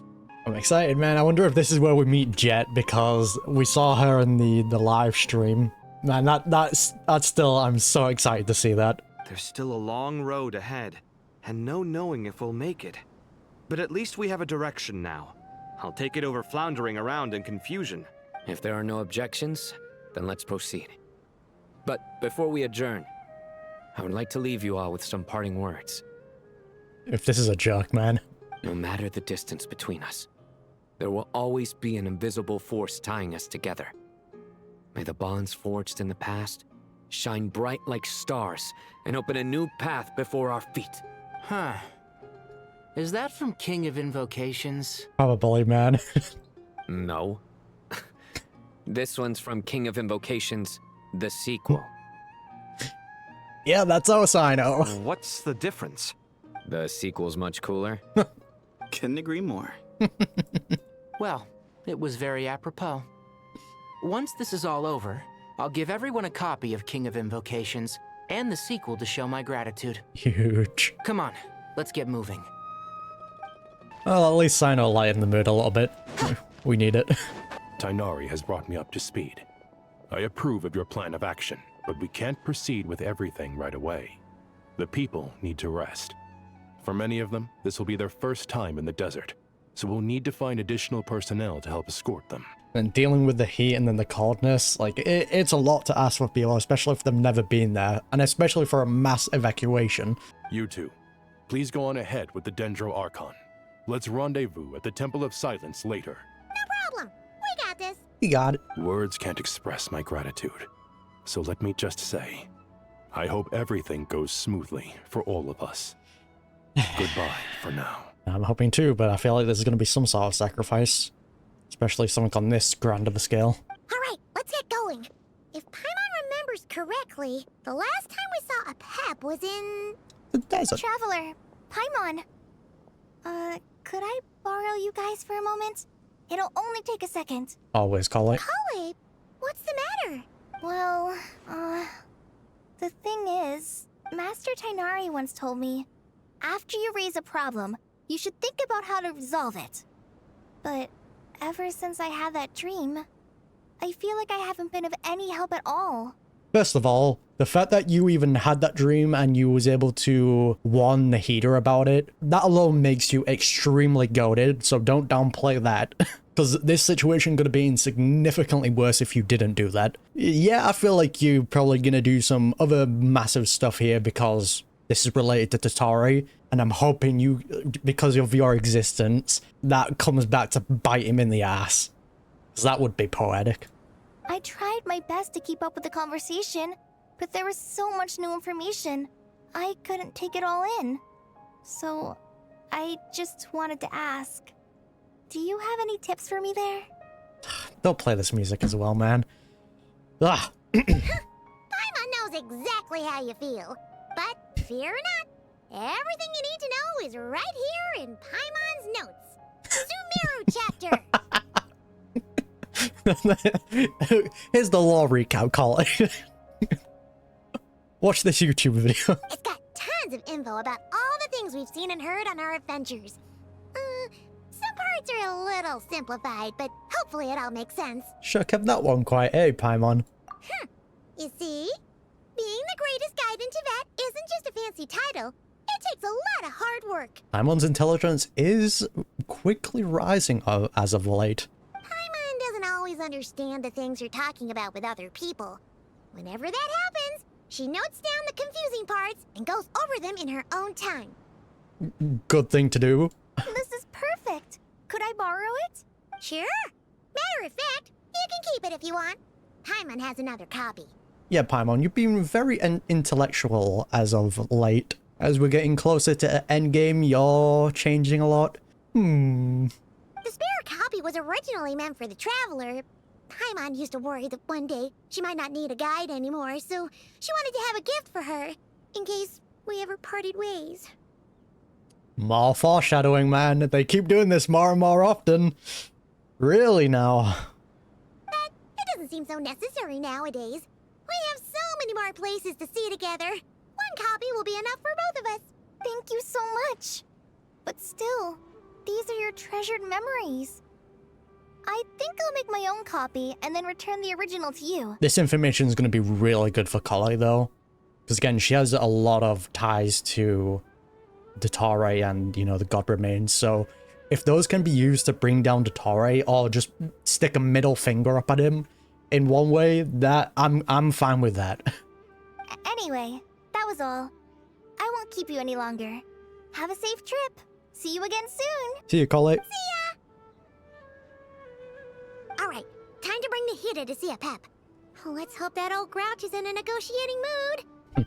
Oh yeah, these are the notes they talked about in the live stream. Hey, here's a thought. If we brought Nervalet along, do you think he could help us persuade a Pep to help? Nervalet mentioned. Actually, never mind. In a Pep's eyes, Nervalet's probably one of those dragons who's grown too close to humankind. True. They might end up fighting for all we know. Most likely. Oh, they also give you descriptions on the characters. That's actually really nice. Hello, Pep. Yeah, that's actually a really nice feature. And I'm guessing it gets updated more characters you meet during the quest, so it keeps updated. I'm glad they're bringing these maps back, man. Alright, come on over, Nahida. God, she looks so cool. I had a feeling your kind might come calling. Hello, Pep. You still look cool like always. The ley lines are in disarray. Something has gone wrong with Irminsul, yes. Already read this. Yeah, nothing gets past you. I guess we can skip the explanation then. Even from a great distance away, I can sense that Sumeru is headed for destruction. Yeah, and potentially Teyvat after. You who took our home from us, prepare to watch as your own world is plunged into oblivion. Oh, how the cycle of history comes to a poetic conclusion. Yeah, but do you want a absolute madman in charge? Because it ain't gonna stop at Sumeru. This isn't a joke, Pep. Nahida's in grave danger. Can you please help her? Is she now? Then do explain. For what reason should I lend Boer my assistance? Because the very survival of the world could be at stake. The age of the dragons ended long ago, and the world that replaced it is under the dominion of the heavenly principles. I mean, yeah, but like... still... In choosing not to side with your enemies when the heavenly principles' rules began to relax, I have been merciful enough. Do not forget that I have no love for this world you hold so dear. Because you own a debt of gratitude, and this way you can repay it. Pep, if you truly despise gods and humans so much... I mean, I'm pretty sure she did say that, though, right? That she will repay it. Well, after the great humiliation of being helped by a god in the past, shouldn't you be jumping at this chance to balance the scales? True. Now that is a compelling reason. When El Ahmar plotted against me and I was tortured by forbidden knowledge, it was Boer who saved me from agony. Exactly. But yeah, did we ever find out if Al Ahmar did that as, like, intentionally? Because it's possible that he did, and obviously Pep is gonna think that he did it intentionally, but never really know, do we? And though I regard with shame the pity of my enemies, to receive aid without repaying it would likewise tarnish a dragon's dignity. Huge. Oh, tiny Boer, puny humans. Just this once I shall deign to show you the true power of dragonkind. That's cool and all, but we've already kind of seen that, you know, so... This will be our second time, though. Whoa! It's happening again! We're gonna get sucked in! Hold on to me, we don't need the protection of the fire seed this time. Yep. Back here, all loops around. This is an awkward silence. Is silence a mandatory part of an audience with a dragon? It is done. The heart of Oasis is supplying her with life force as we speak. It shall not be long before she recovers. Do wonder though if, while she's in this state though, she finds a new solution, right? Because this is Nahida we're talking about. But I should warn you. Booer's existence is closely intertwined with Irminsul.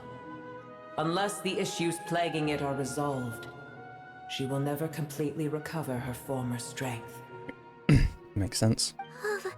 Thank you. Spare me your words of gratitude. Will giving your power to Nahida affect you in any way? You may also spare me your feigned concern. Alright, my bad. Just like last time, it's impossible to have a normal conversation with this dragon. A dragon's sovereign's power is far greater than you can imagine. While I was indeed weakened when the heart of Oasis ran dry, providing tiny Booer with a morsel of my life force shall have little consequence for me. Yeah, we dragons are so much better, man. Constantly just bragging about it. Yeah, we already know how powerful Dragon Sovereign is. Oh, good to hear. And all the fun guys. Just like Pep once said, the elemental life forms who merged with her have now been reborn. The knowledge, memories, and emotions they once had are gone. They're brand new individuals now, and yet, for some reason, they seem drawn to Paimon and me. Again, it's all still there subconsciously. Ever held in high favor, I see. That's so cool though, man. Oh, well, you know. The compliment was sincere. Simply accept it. Alright. Nice. Come to think of it, I'm curious how a Pep sensed the leyline anomaly from so far away, and immediately guessed that something was wrong with Irminsul. I mean, Endo Dragon? I assume she would know very quickly. Could she know something that we don't? Pep, do you know much about the Irminsul? I did once. That tree was not planted by the heavenly principles. Irminsul existed before they ever arrived in Tevat. What? I thought we knew this. There was a time when it belonged to Tevat, to dragonkind. Its appearance and function then differed greatly from today. The ley lines flowed with an abundance of a familiar, primitive form of elemental energy. You may know it as the power of the Light Realm. That's so cool. The heavenly principles usurped and refashioned Irminsul, made it serve humanity, and used it to anchor the fate of the world. Yet in the end, humanity has failed to protect it.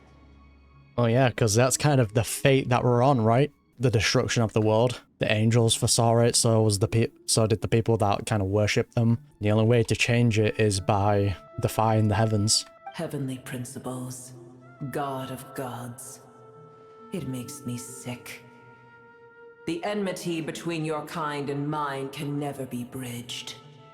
Well, it already has, but even so, you still agreed to help us. As things stand today, holding a grudge against you would serve no purpose. But there will come a day when we reclaim this world for ourselves. The opportunity will arise no matter how long we must wait. I can already sense that far away from here, the Hydro Dragon has wrested his authority from the hands of the usurpers. God, that's so cool, dude. That she could sense that. But also, yeah, you might want to hear that, yeah, he's kind of tight with humans, unlike you. But we have yet to meet. I know that we are both preparing for our revenge day and night. Yeah. It's probably best if we don't tell a Pep that we're on such good terms with the Hydro Dragon. Is our cue to leave? I hear a great disturbance out there. Huh? What is it? Sandstorms come. The Jinn. I see. Jet! I'm guessing what happened. Another calamity approaches. You both seem restless. Let us part ways here. Boer is safe with me. Once she has recovered, I shall return her to your side. Okay, man. Oh, thanks again. Take care, alright? I told you already I have no need of your feigned concern. Take care of your health, Pep. Bye-bye. There she goes again. We've done what we came here for. Time to check what's going on out there. Nope. This is... a... Nahida, you're awake. Are you okay? a little stop. Cease your interrogation. Yes, she awoke for a brief moment, but she has now lost consciousness again. So she gave us something during that brief time. Gotcha. Take it. We shall talk more at another time. The statues of the gods hang inverted from the heavens, but one alone is unique among them. The statues of the gods hang inverted from the heavens, which we've seen before, right? The upside down statue. Or with, I guess, with how, like, the world is... No, wait. Yeah. Its location is... Remember, tell no one. Unless they're talking about all the statues that we know of are inverted, and the upside down statue that we know of is the normal one upright. Oh, that's interesting, man. A callback to that. The moment I touched the key Nahida handed over, a mysterious piece of information appeared in my mind. I don't know what it means, nor how to decipher it, but I will firmly commit it to memory. Oh, that's so cool if that's the case, man. The upside down statue finally being brought up again. We know the location of it. I'm pretty sure we buried it though, or it got buried. So that's kind of bad. This must be incredibly important information. I don't know why Nahida would keep it a secret from everyone, but it's probably best that I do the same for now. Yeah, because I'm pretty sure it was the statue of Venti, right? And it had some kind of unique power. I'm just gonna screenshot this and write it down, actually. I mean, it could also be possible that someone moved the location of the statue, which again, possible. Someone went into the ruins and grabbed it. Wonder if we'll see Day in this quest then, or the next one. Oh, some pretty good callbacks. Where the heck are we? Did you just dump us in the middle of nowhere? Wait. No. Paimon remembers now. The Temple of Silence is over that way. Thank you, Pep. Let's go find the others. Yeah, all the beasts are acting out of control.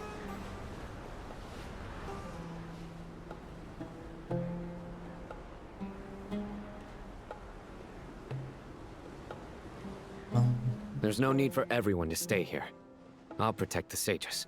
The rest of you, return to Aru village. Yes, Mahamatra Sino. Alright. See what's going on.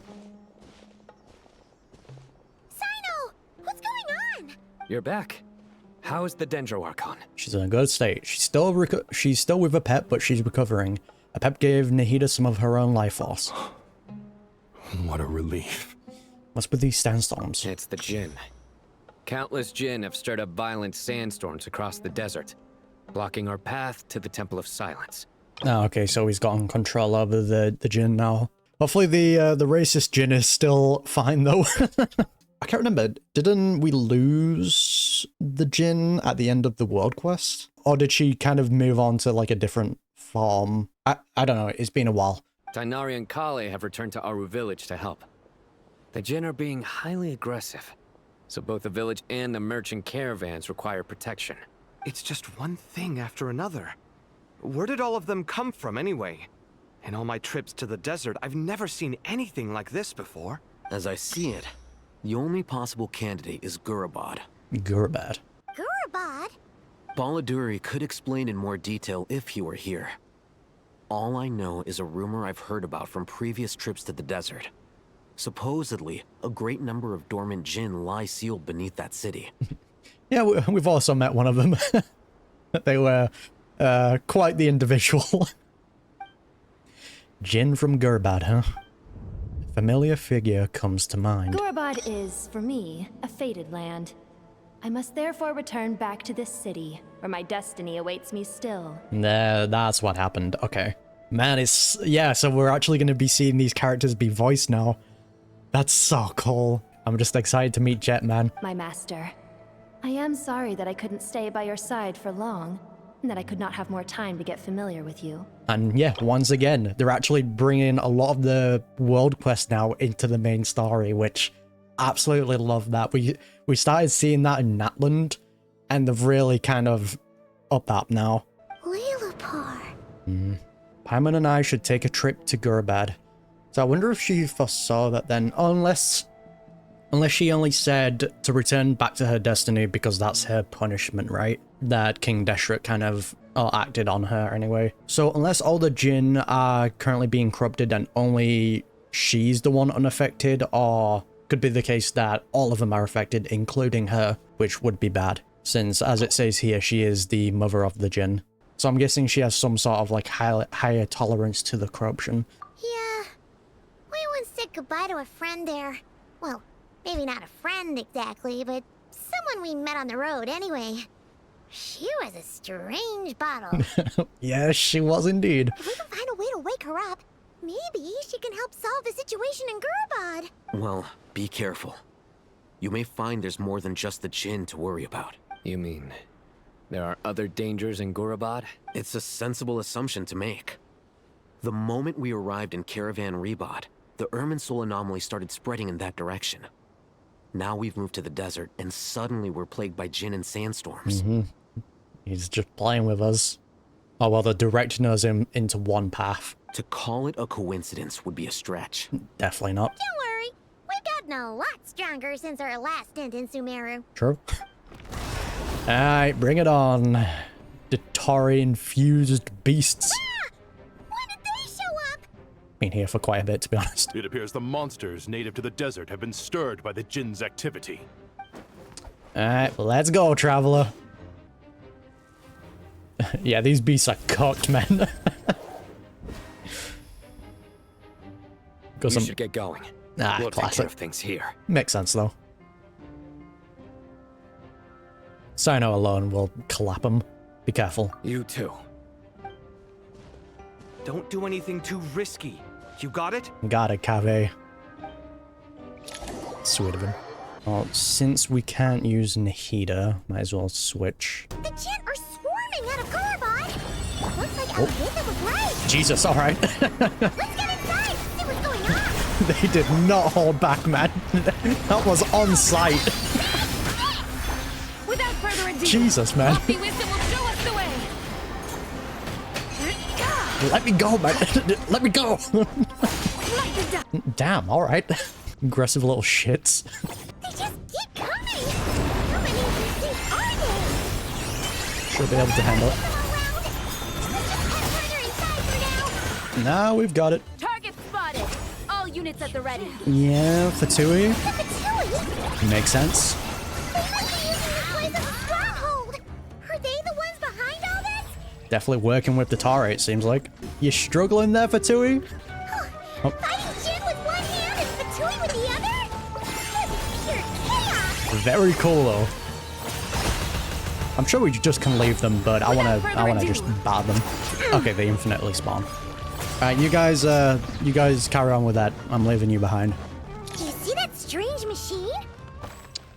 Paimon Alright. has a sneaking suspicion that that's the thing wrecking Gurabad and setting all those dangerous Jinn free. Classic Fatui, man. The target has reached the core zone. Requesting backup. Repeat, requesting backup. I'm gonna beat your ass. Backup en route. Stop her at all costs. Nestorova.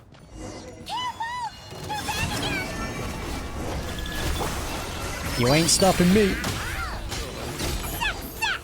Nice one, traveler. Let's keep going. Thank you, Paimon.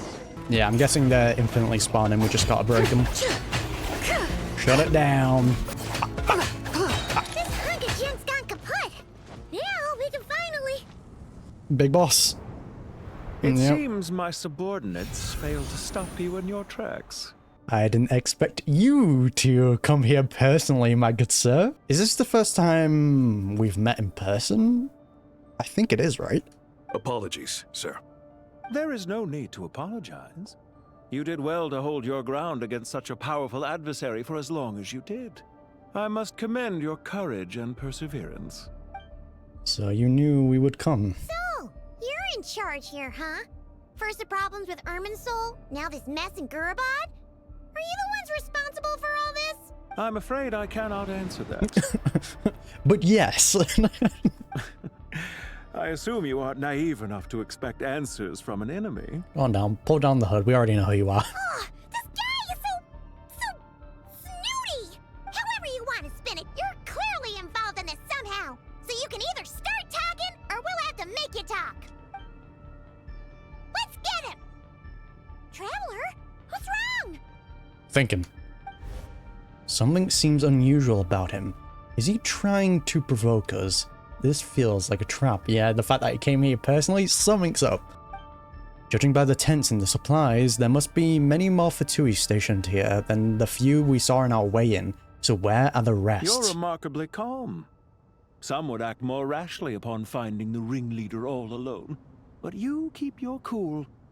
Even as your enemy, I must applaud you. Traveler's learning. Did you show yourself just to say that? Is this you trying to take back control of the conversation? Unfortunately, I really don't have anything to say to you. I am here merely to indulge my own curiosity. Your names are well known among the Fatui. Naturally, I wanted to observe you up close while I had the chance. Definitely more to it than that, though. Hey! Don't treat us like we're some kind of exotic animals in a zoo! Well, to be fair, we kind of are, though. You got the Traveler and you got whatever Paimon is. Oh, I wouldn't dream of it.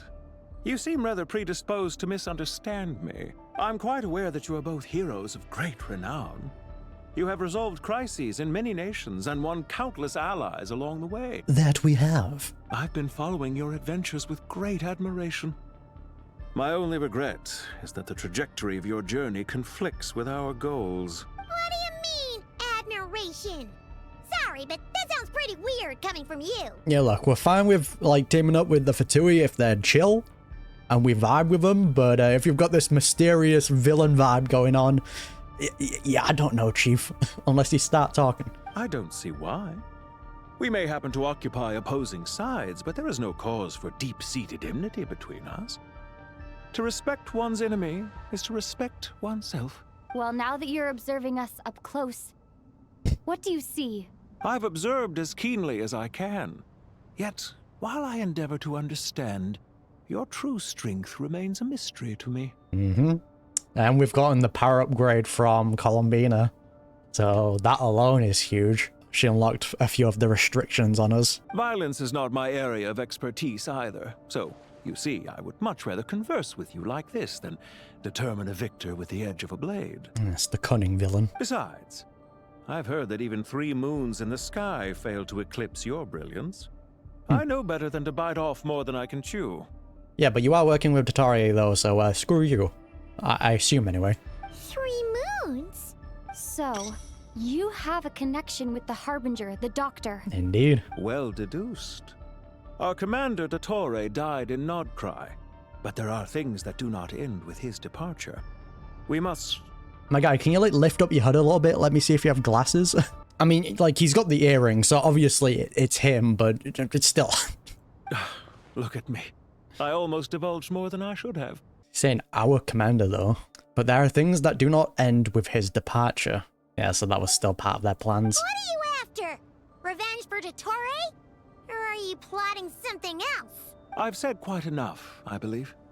There's no point in continuing this conversation, except to say, I've noticed that you seem to know your way around here quite well.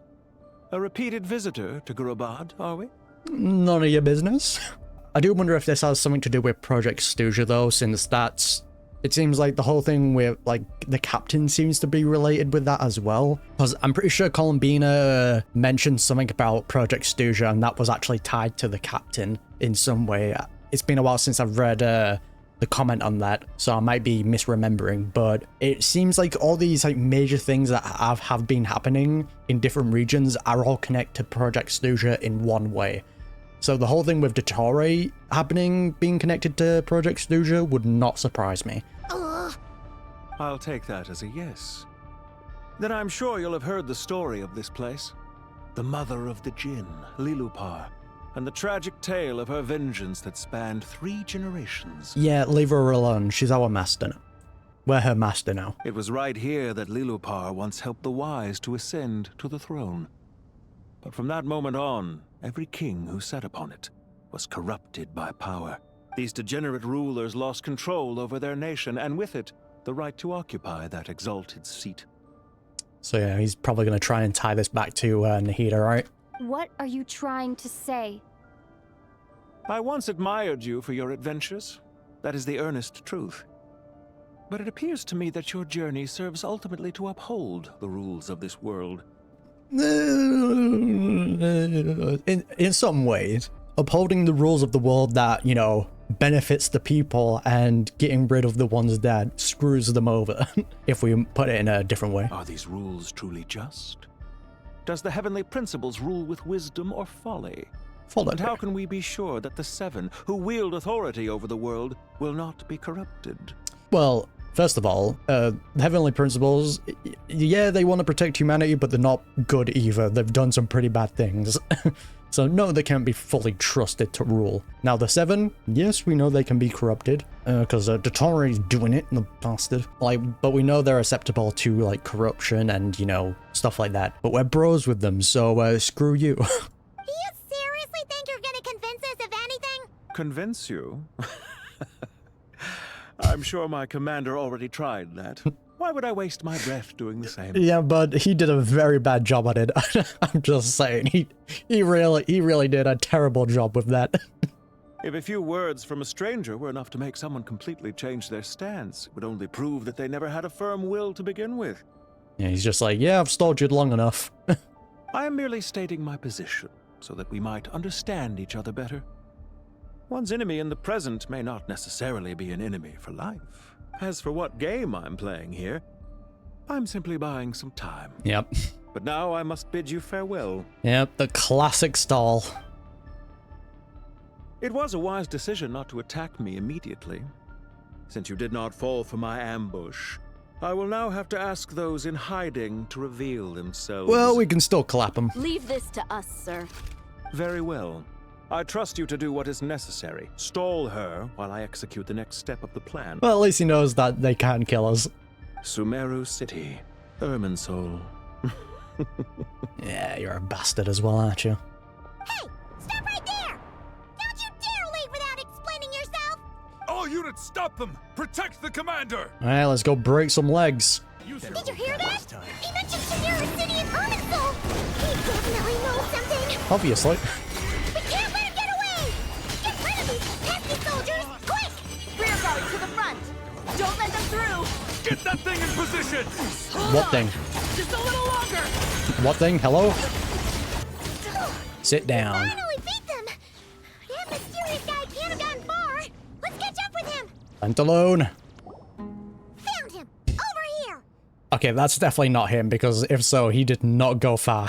You're very persistent. My guy, you were not in a rush. You were walking here, man. Hey,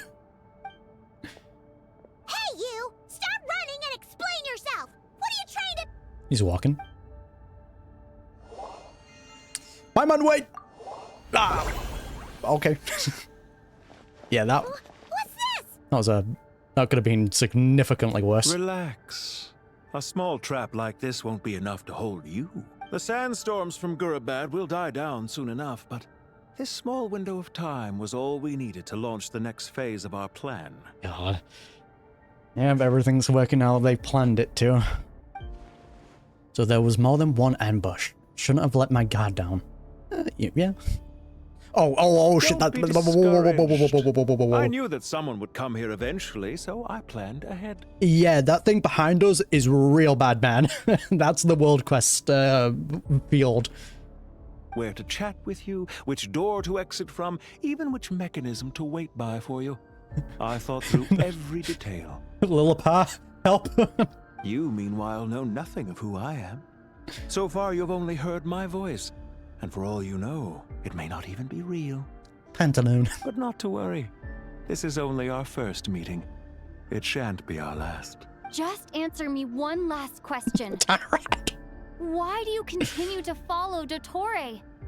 He has conducted countless cruel experiments, even on his subordinates. Follow isn't quite the right word. Let's just say even those you see as villains have their friends, even if they aren't the most sincere of friendships. Oh, this is bad. When any set of rules is established, there will be those who benefit and those who lose out. People will do anything to justify what they have gained or escape from the hardship imposed upon them. Neither he nor I are tolerated by the rules of this world. We were both searching for a new order. Our ideas of the final form that should take may have differed, but our journeys took a shared path. Yeah, all just evil individuals. Goodbye, Traveler and Paimon. I wish you a timely escape, albeit not too soon. I will need a little more time to prepare, after all. Yeah, we gotta make a move quick, man. Alright guys, can we turn it back? Can we turn around? Wait, this dark wall. We've seen these on our adventures before. It swallows people up. We gotta go. I'm sorry. She shouldn't have jumped a gun. I don't think that was your fault. Okay. He may have fooled us this time, but we'll get him back. Oh. Okay, we're leaving the Traveler for now. Sino and his team are guarding the north. We'll take this side. Okay, Dottore getting in on the action. There's so many Jin. We can't let them get into Aru Village. Don't fret.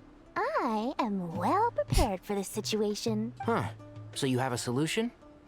Perhaps you're unaware that I have a trusty genie partner of my own, Sure. Lumpy. If I send her to negotiate with the others, this whole thing will be resolved before you can say Mora. And look, Alice probably has a bunch of devices that can help in these situations. Off you go, Plumpy. Smash them. Well, I guess they've been affected. Come on, what's the holdup? Yeah, if the Jins are being affected, Dottore, I feel like your Jin also kind of is on the scale of that. 5,000 Mora. Only 5k? 20,000 Mora. 100,000 Mora. Final offer. Is that enough? Ah, so she's a hired partner. Yeah, beat him up. Hired partners are reliable Oh, too. just conversing. Lumpy here is a highly skilled negotiator. You'll see. Just a few words from her and... Yeah, but... just being clobbered.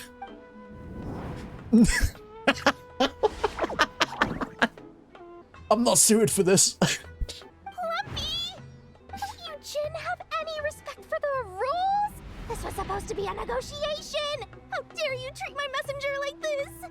You wanna play rough? Two can play at that game! Alright, let's go. Oh, okay. Damn. Hey, you know what? I respected the fact that she went swinging. She may have been beaten, but hey, I respect you even more now, Dottore. We'll leave it to the professionals. Looks like it's up to us now. Be careful, Collei. Yes, Master. Good match. What happened? How did I pass out? Never mind. Lumpy, it's time for revenge. You know, help. This reminds me of when you first arrived in a video forest. You were trying to help a child retrieve a lost toy when you stumbled upon Spino Crocodile territory by mistake. Yeah, I remember. Our first time fighting side by side. That's so cute. Fighting side by side? I seem to recall swooping in to rescue you with a team of forest rangers. Please stop. Jesus, man. Oh, I keep running into the barrier, that's why. There's too many of them. Nilu!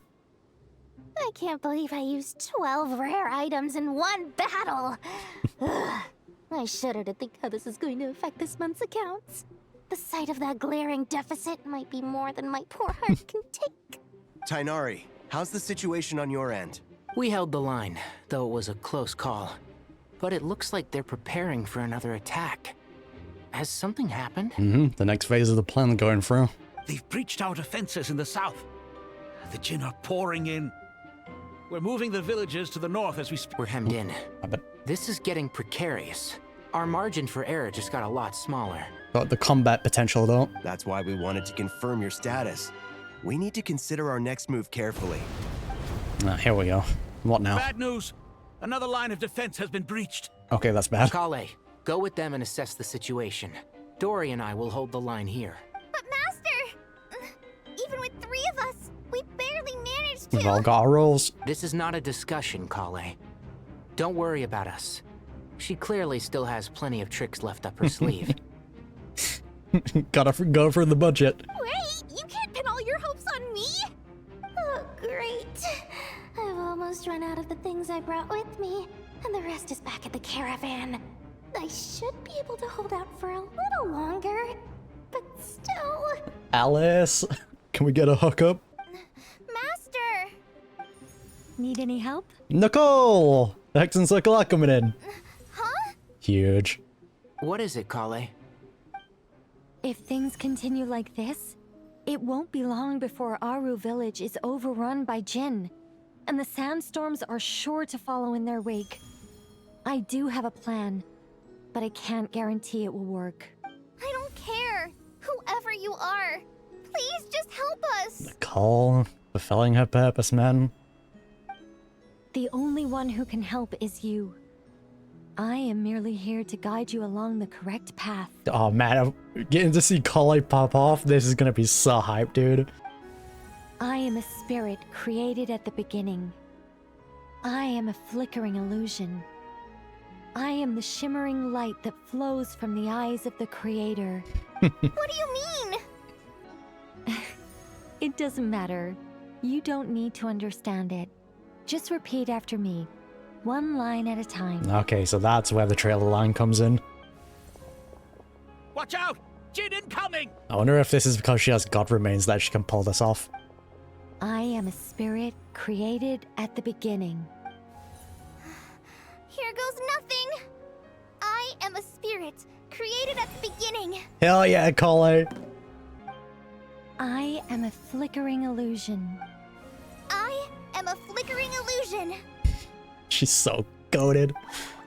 Yeah, hype her up. What's wrong, Plumpy? I've never seen you so agitated before. But how do you... Do you know what Collei is reciting? I am the shimmering light that flows from the eyes of the Creator. R farming, man. Love it. I am the shimmering light that flows from the eyes of the Creator. Huge. Send it. Angel buff. It's a song composed by the goddess of flowers. But very few records of it remain, even in historical texts. All we have is a few fragments. So yeah, angel buff. Is Collei an avid historian? Not to my knowledge. Got a fellow angel helping. The Jinn have actually quieted down. Although... No, it's more than that. It looks like they're showing... submission. I mean, it makes sense, since this is tied to the goddess of flowers, and she was the creation of Jinn. Oh, that's really cool, man. If this means that, like, Collei is like the new master of the Jinn now, that would be cool. Clearly, the songs left by the goddess of flowers have a soothing effect on them. Well, that as well. At the very least, they're much calmer now. Really? Let me try. I am a spirit created at the beginning. Yeah, okay, pipe down, my guy, pipe down. I wonder if this has to do with the God remains, though. It has to. Don't stay away! I'll stop! I'll stop!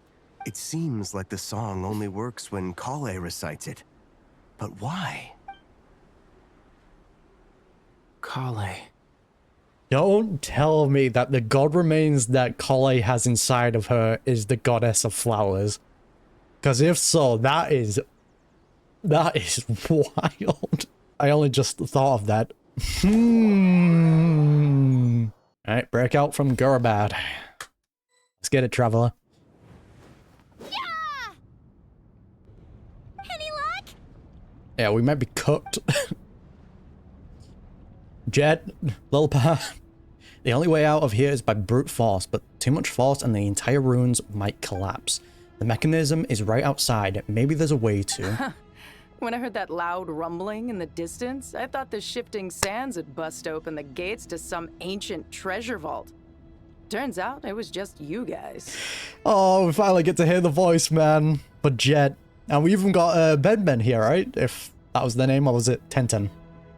Ben, I believe. Huh? Wait, that sounds like... Jet, it is nice to meet you again. It's been a long while. Did you miss me? Indeed, I did. Ah, okay, it was Ben. Jet! Ben! The squad! Let's save the catching up for later. First, I gotta get you guys out of there. Oh, that's so cool, man. This should be the right mechanism. Ben, can you handle it? The goat. Thank you, Ben. There we go. Aww, that's so cute. So, play ball when? Come on, let's leave this place. Jet the MVP, man. Yeah, that's a bad. Just like old days, eh, Jet? Some things never change. Alright, and we're free. Music is always hype. Those Fatui sure made themselves scarce. It's like they were never here. No, we fell right into that trap. Not like they're gonna stick around. The Fatui? They came to the desert again? Yep. No idea what they're planning this time. They were being very coy about it. How have you been, Jet? Well, since we last met, I've started my own band of mercs. We've actually made quite a name for ourselves. The goat. Oh, yeah. On a slightly different note, I have some good news. Let's hear it. I finally took care of Masira. Not much to write home about. It was just another day. Found his hideout. Dragged him out of his cozy little bed. She's so badass, man. He tried to talk me into seeing his point of view, as usual. But I'm way past that by now. There was nothing he could say to save his life. Jet, get it's done, man. We already know that Jet and Traveler just... like, they went brute force on the tribes, man. Slaughtered all of them. So the chapter has finally come to a close. Remember to wipe the blood off your hands. What about you guys? Bet you've forgotten all about me and Ben, huh? Nope. Always the most goated NPC. Of course not! We're super duper best friends! Yes, sir. You briefly recount the events of your recent travels to Jet. Wow. Sounds like I should make time to visit some other nations too. Anyway, what brings you to Gurabad? It's a whole different bag of worms. Oh, right. I almost forgot. We're here to look for Lelupar. That bottle? Seriously? Fair reaction, man.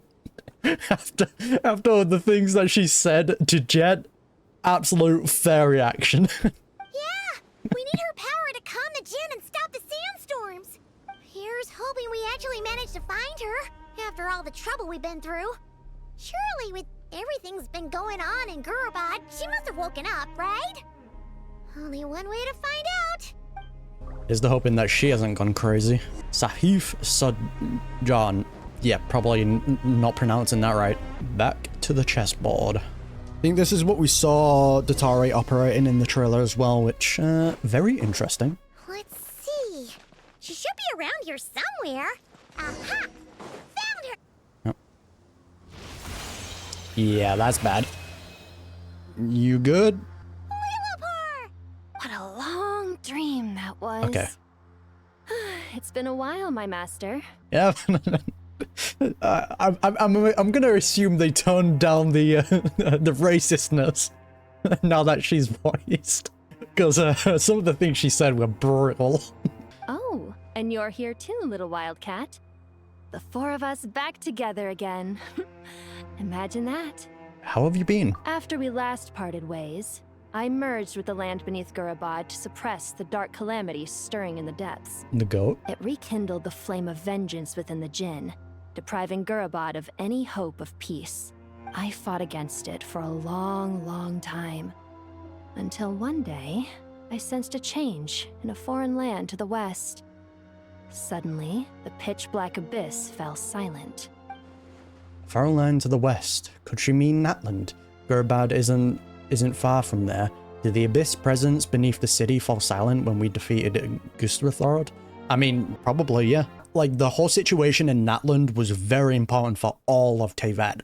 If Natland fell, everywhere else would have been screwed. Once satisfied that that dark power could no longer bewitch the Jinn, I too fell into a deep slumber, from which I have only now awoken. Why have you returned to Gurabad, my master? And why is my sand-swept homeland in disarray once more? Well, let's bring her up to date. Sumeru's in danger and a lot of our friends are affected. Some bad guys messed around with Irminsul and now they've released the Jinn in here. We managed to chase off the culprits, but we have no idea how to seal this place back up and stop the sandstorms. Child's play. I shall quell the Jinn and scatter the storms. Okay, that's good, but I'm kind of worried that we're just playing into their hands here.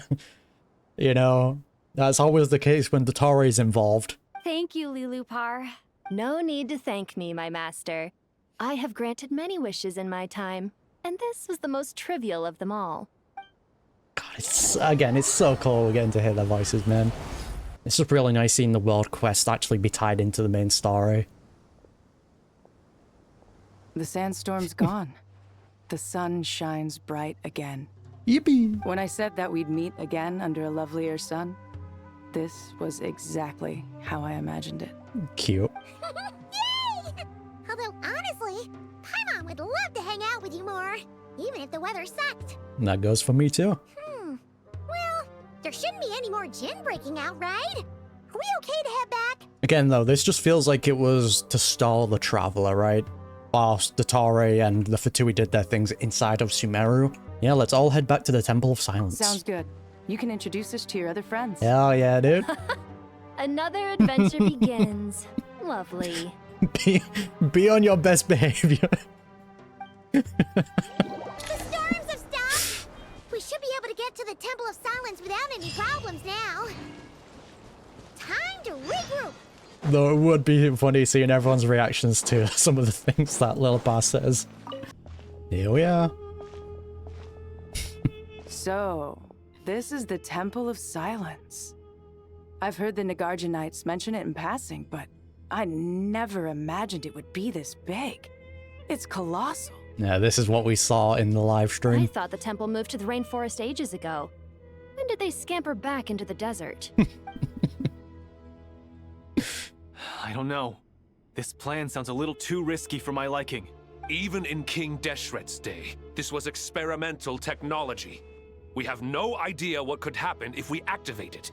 Alright, now we're here, fill us in, what are you gonna do? Well, unless you know of another viable alternative for the Akasha terminal, I'm afraid this is our only option. The plan is sound, and the risks are manageable. However, if we are to proceed, we must act quickly. Like, I don't want to be activating devices that are, like, connected with the Abyss and stuff like that, and then potentially forbidden knowledge comes back into the fray. We gotta be careful here. The scale of this project is enormous. Even with Kaveh, Faruzan, and every other scholar of mechanics working on it full-time, the proposed modifications won't happen overnight. That is kind of hype, though. You're back. Everything all right? Everything is a-okay. Well, I mean, we got the goats next to us. And who are they? Friends of yours? Indeed. Pretty much everyone in the Temple of Silence is. This guy's Kaveh, and the one next to him is Alhaitham. Mm-hmm. Hello, I'm Jet, and this is Lilupar. Oh, a famous name from the history books. Yeah, I feel like you would get along with Lilupar. Pleased to meet you. A friend of a friend is a friend of mine, as they say. Who's they? Huh? Do people not say that? Who are you calling a friend? Not in the desert. Friends you can trust, but friends of friends? Gotta keep an eye on them. Yeah, makes sense why she's got a different way of seeing things. Still, I do trust the Traveler's judgment. I'm sure you're good people. The sandstorms have calmed down. I take it the Gurabad problem is resolved? What did you find? Woke up the mother of the Jinn. You tell everyone about what happened in Gurabad. And after getting all smarmy with us, he trapped us there. Luckily, Jet used the mechanism outside to free us, and then we got Lilupar to put a stop to the chaos. Wow. Thanks for being there to help them. So, this mystery man openly admitted that he was merely a Harbinger subordinate. Yeah, kind of weird that he was kind of praising Dottore like that. Like, he's not acting like he's one of the Harbingers himself. Yeah? Is there something weird about that? Now that he mentions it, it is a little strange. I assume you aren't naive enough to expect answers from an enemy. Well deduced. Our commander, Dottore, died in Krai. He was clearly unwilling to answer our questions when we first met. So why would he admit to being Dottore's subordinate later? Because it's to trick us. Probably. That's the best way to trick someone, right? I'll give them a little bit of information and let them come to their own conclusions. Makes you feel smart. Are you wondering about his true identity? Or do you think there's a big conspiracy behind all this? I wouldn't go as far as to call it a conspiracy. Just the simple fact that having someone to shift the blame on tends to prove useful should trouble come knocking later. The most important thing for now is to solve the immediate problem. Perhaps that man knew you wouldn't have the resources to investigate his background and so didn't put much effort into disguising himself. Didn't hide those earrings though. This is all getting a little cryptic for me. I'll let you guys talk while I take a walk with Lilupar. Fair enough. You law lovers talk about law. I'm off for a walk. Ah, there. Jet? Aren't you with the Blazing Beasts? What a coincidence. Didn't expect to run into you here. That's so cute. We're mercs. You can run into us anywhere. Who's this with you? So, did you find the solution you were looking for in the Temple of Silence? we just see deer in the back start swinging. A Lilipar. You bet we did. This place is incredible. It has everything. So far, we've discussed a plan and verified its feasibility. Building a new system from scratch is out of the question. So our only option is to modify the Akasha using certain resources we hope to find in the mausoleum of King Deshret. I mean, they've definitely got the people to modify it, but with what resources? Probably the one start here. According to certain sources in the Temple of Silence, there is a core device in King Deshret's mausoleum known as Aru. Little is known about this device in academic circles, which suggests it was hidden quite effectively. Alright, so this is where the Ibis King comes into then. If these sources prove correct, the energy contained within Aru may be sufficient to power our Akasha renovation plan. However, this raises difficult questions regarding technological integration. The sages are still debating it. Yeah, but I'm sure they'll reach a compromise once they've argued it out. The people of the rainforest are always cautious when it comes to desert technology. But times of crisis like this leave us with little choice. True. We gotta unite the world. So what if it comes from the desert? We gotta use everything, man. Wait, Paimon has a question. Is this the same Aru we've heard of before? It's sealed off, right? Some sort of prison where the Goat King, Ibis King, and Crocodile King are locked up. Well remembered. Yes, that's exactly right. According to our records, Aru was the most brilliant creation King Deshret ever conceived of. Built by divine and mortal artisans working together. It was a miraculous accomplishment, and it lies hidden deep within the king's mausoleum to this day. That being said, what Aru actually does and why it was built, those are deep secrets we are not privy to. Because do we still know the reason why they were imprisoned by King Deshret there? I can't remember if they gave us a reason. I just know that King Deshret gave the Ibis King 3 questions that must be answered for him to escape.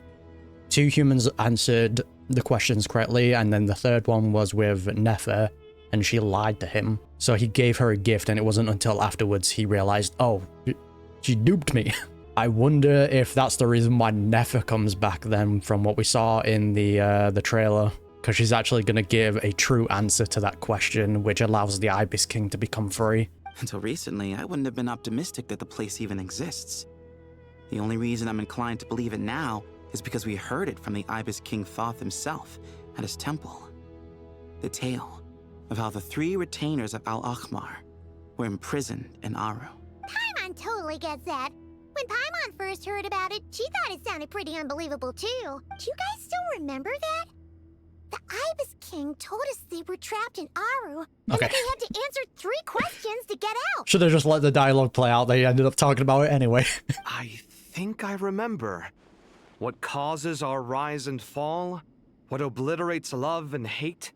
And what determines truth and falsehood? Those were the 3 questions, right? Indeed. And Nefer lied on the last one. Yeah.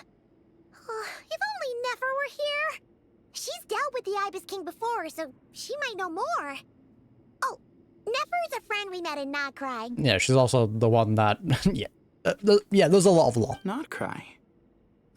Funny. She showed up here earlier. Huh? Yeah. Had another lady with her, too. Both said they knew you. They contacted the sages, claiming they might be able to offer some assistance. Another lady, though. Really?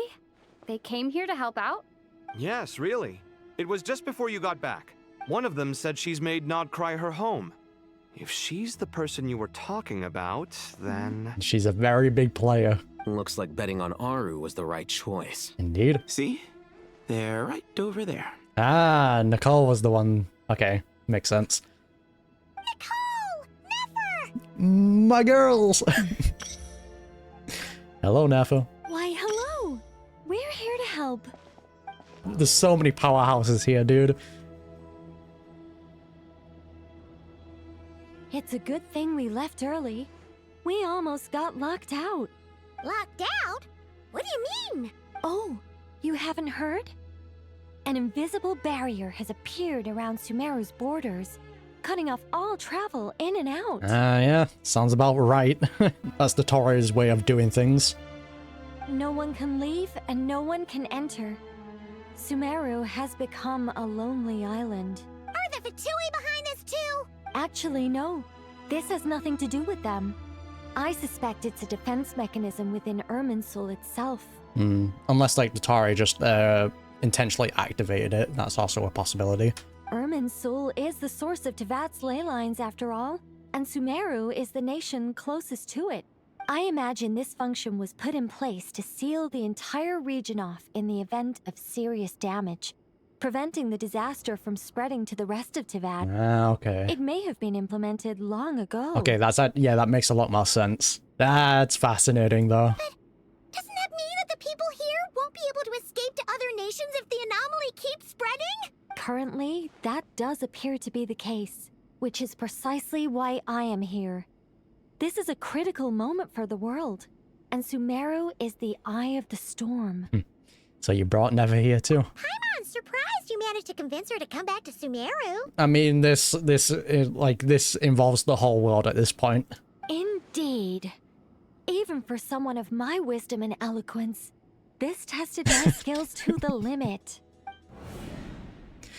And why should it concern me that Sumeru's in trouble? Surely you don't think I still have feelings for that place? Well, once Sumeru falls, everywhere else falls, so that's your choice. Judging by your tone, I suppose you don't. Sounds like you don't know much about my past. And here I thought you knew everything. All I know is that the Ibis King is the source of your power. He was quite a prominent moon envoy once upon a time, so I do know a thing or two about him. As for your past, I have ways to learn the full story if I wish to. But everyone has secrets they'd rather keep to themselves. Wouldn't you say? Fair. I'm glad you see it that way, Miss Nicole.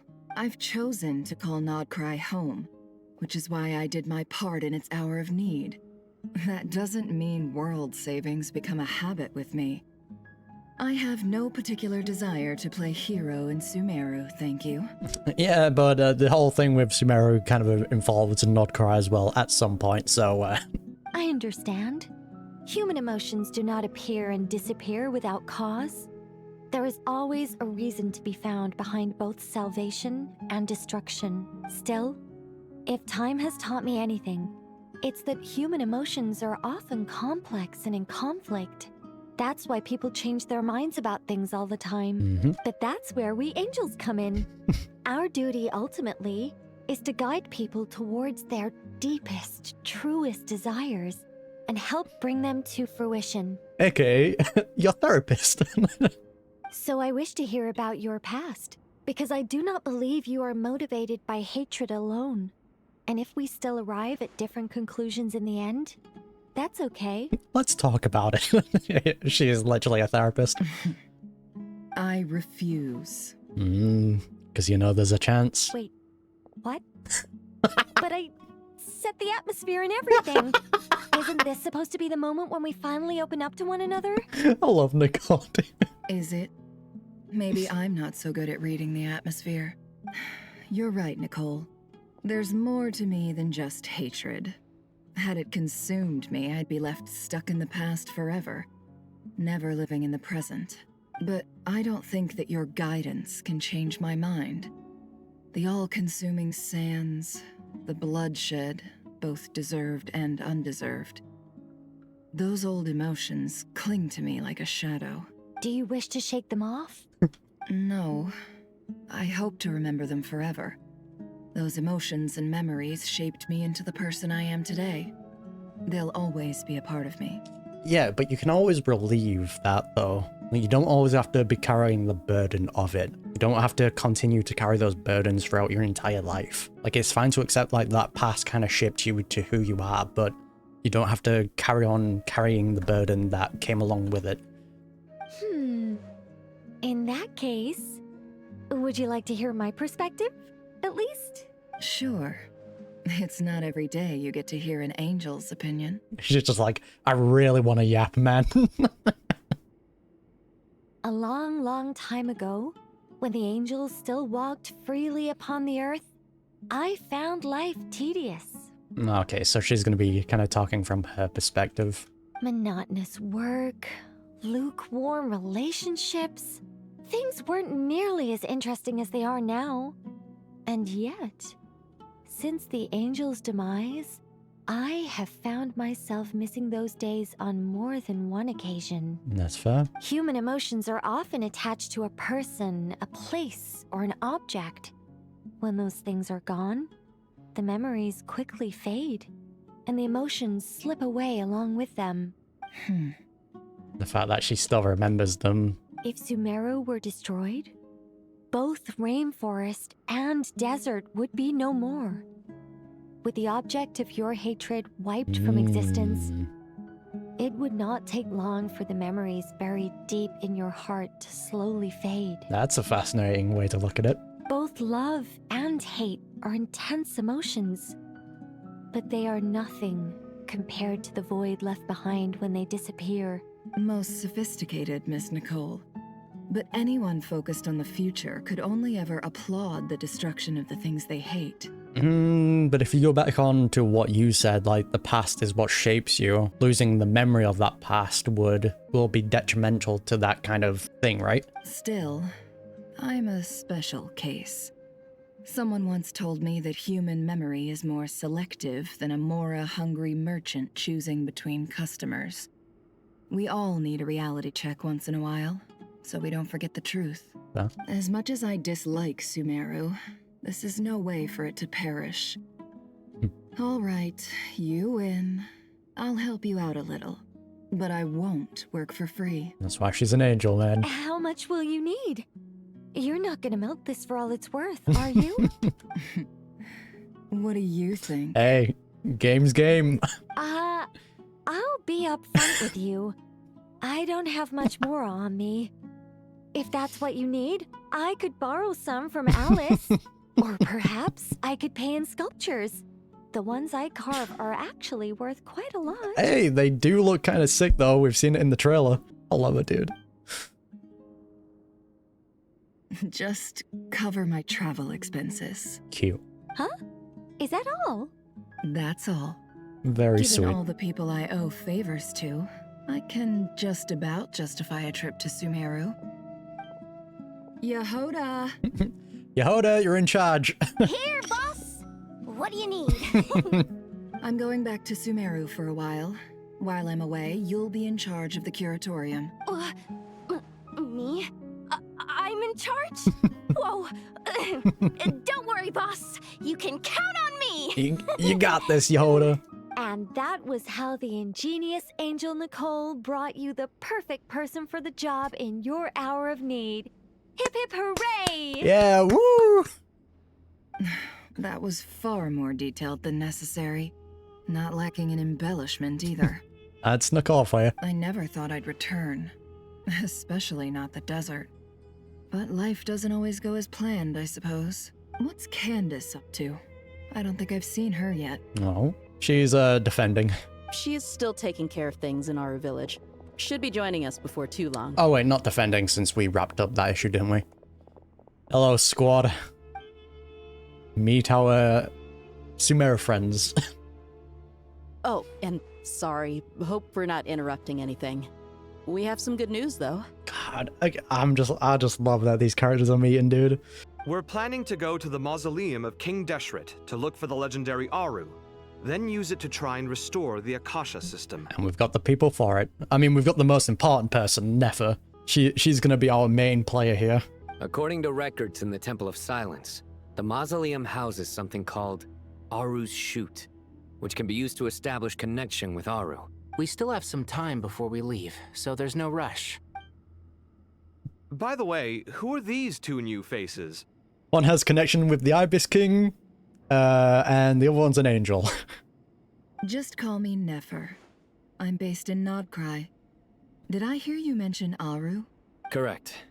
Well, I happen to have a connection with one of the 3 retainers imprisoned inside, the Ibis King. I'm here to get things done, so if you don't mind, I think I should come with you. Very quick to the point. That sounds perfect. Miss Nefer, are you from the desert by any chance? Why do you ask? What gave it away? I don't know. There's a familiar air about you. Plus, you mentioned Candace. Sorry, I don't mean to pry. It was just a random thought. I'm Dia, an eremite mercenary. My work usually keeps me out in the desert. I'm on good terms with Dory, and she's mentioned you all before. It's nice to finally put faces to the names. That's so sweet. However, my associate here is probably less well acquainted with you. Why don't you all introduce yourselves? Nicole will be loving this. Actually, I'm a little better acquainted than you might think. I know you all. Huh? Oh yeah, she has been talking with collei. Huh. Are my eyes playing tricks on me? It looked like you spoke without moving your mouth. Ventriloquism. I have heard tell of it before. This is such dark. What is it, collei? I know that voice. It's you. You're the voice who's been speaking in my head, aren't you? You encouraged me to report my dreams to the Dendro Archon, and got me to recite that magic prayer. Mm-hmm. I have many titles, but let's go with the most pertinent one. I am Nicole Rain, an angel who has lived since ancient times. So hype, man. An angel? Sounds like a big deal, but, what exactly is an angel? It's just like, I haven't read the law, man. Angel, what? Oh, Well, we're a rather long-living race of beings. Here we go. Not gods, technically, but we can still tell you a lot of stories from ancient history. Want me to yap your ear off for like 5 hours? Yep. And she's also an amazing sculptor. You could say she's a real creative type. Cute. Well, ma'am, if both the Traveler and Paimon give you rave reviews, you must be pretty impressive. Oh, please don't call me ma'am. I find it so awkward when people get too formal with me. Just relax and be yourselves. No need to be nervous. Miss Nicole, if it's okay, could I ask you a few questions? Yes, you may. I can see your heart is filled with confusion, and you are desperate for answers. Yeah, is the god remains inside Nicole the goddess of flowers? Because that would be absolutely insane if that's the case. I also know which questions you want to ask me. Why did you dream of Sumeru City in disarray? Why did those verses soothe the djinn only when recited by you? Because that's the only reason I can think of, right? Why the spell only worked when Collei said it. I can guide you to the truth, but it involves a personal secret of yours. I'd prefer to speak with you alone, if possible. Yeah, her whole past. Holy man, that is wild. Since it looks like that's where we're going, might as well write it down now. I thought we were going to speak alone. This is a lot more people than I was expecting. I feel like everyone needs the information, and if Collei's fine with it, obviously, then they should also be here if she's okay with it. I think Collei has become a lot more comfortable with kind of telling about her past as well. What's wrong with it? Even the doctors at Dar al-Shifa allow patients to be accompanied by family members. That's so cute. Well, if Collei doesn't mind her secret being revealed, I have no problem with it. I mean, plus Tanari and Sino already know of it, don't they? Thanks for being so considerate, Miss Nicole. I don't know what secret you mean, but whatever it is, there's no need for me to hide it from my closest friends. The trauma you went through as a kid. Closest friends? It's so nice to hear that. Very, very sweet. We're here to support Collei through this. All right. In that case, I'll get right to it. Collei, are you aware that there are god remains inside your body? So hype. I am. When I was young, I got sick with Elazar. Nothing could cure it. Yeah, fucking Dottore came in and gave her a bunch of trauma. The Fatui convinced my mom and dad that they could help, and I was sent to an unfamiliar place. There were a lot of other kids just like me there. This creepy guy injected us with some strange medicine, which I heard contained god remains. Insane that Dottore had his hands on the Goddess of Flowers' remains. I can still remember the pain like it was yesterday. But thanks to the friends who've stuck by me all this time, I've gradually been able to overcome those memories. Anyway, so you're saying that what happened to me has something to do with the god remains they injected me with? Yes. Those were the remains of Damn, man. Kata, the goddess of flowers. That's insane. How did Dottore get his hands on that?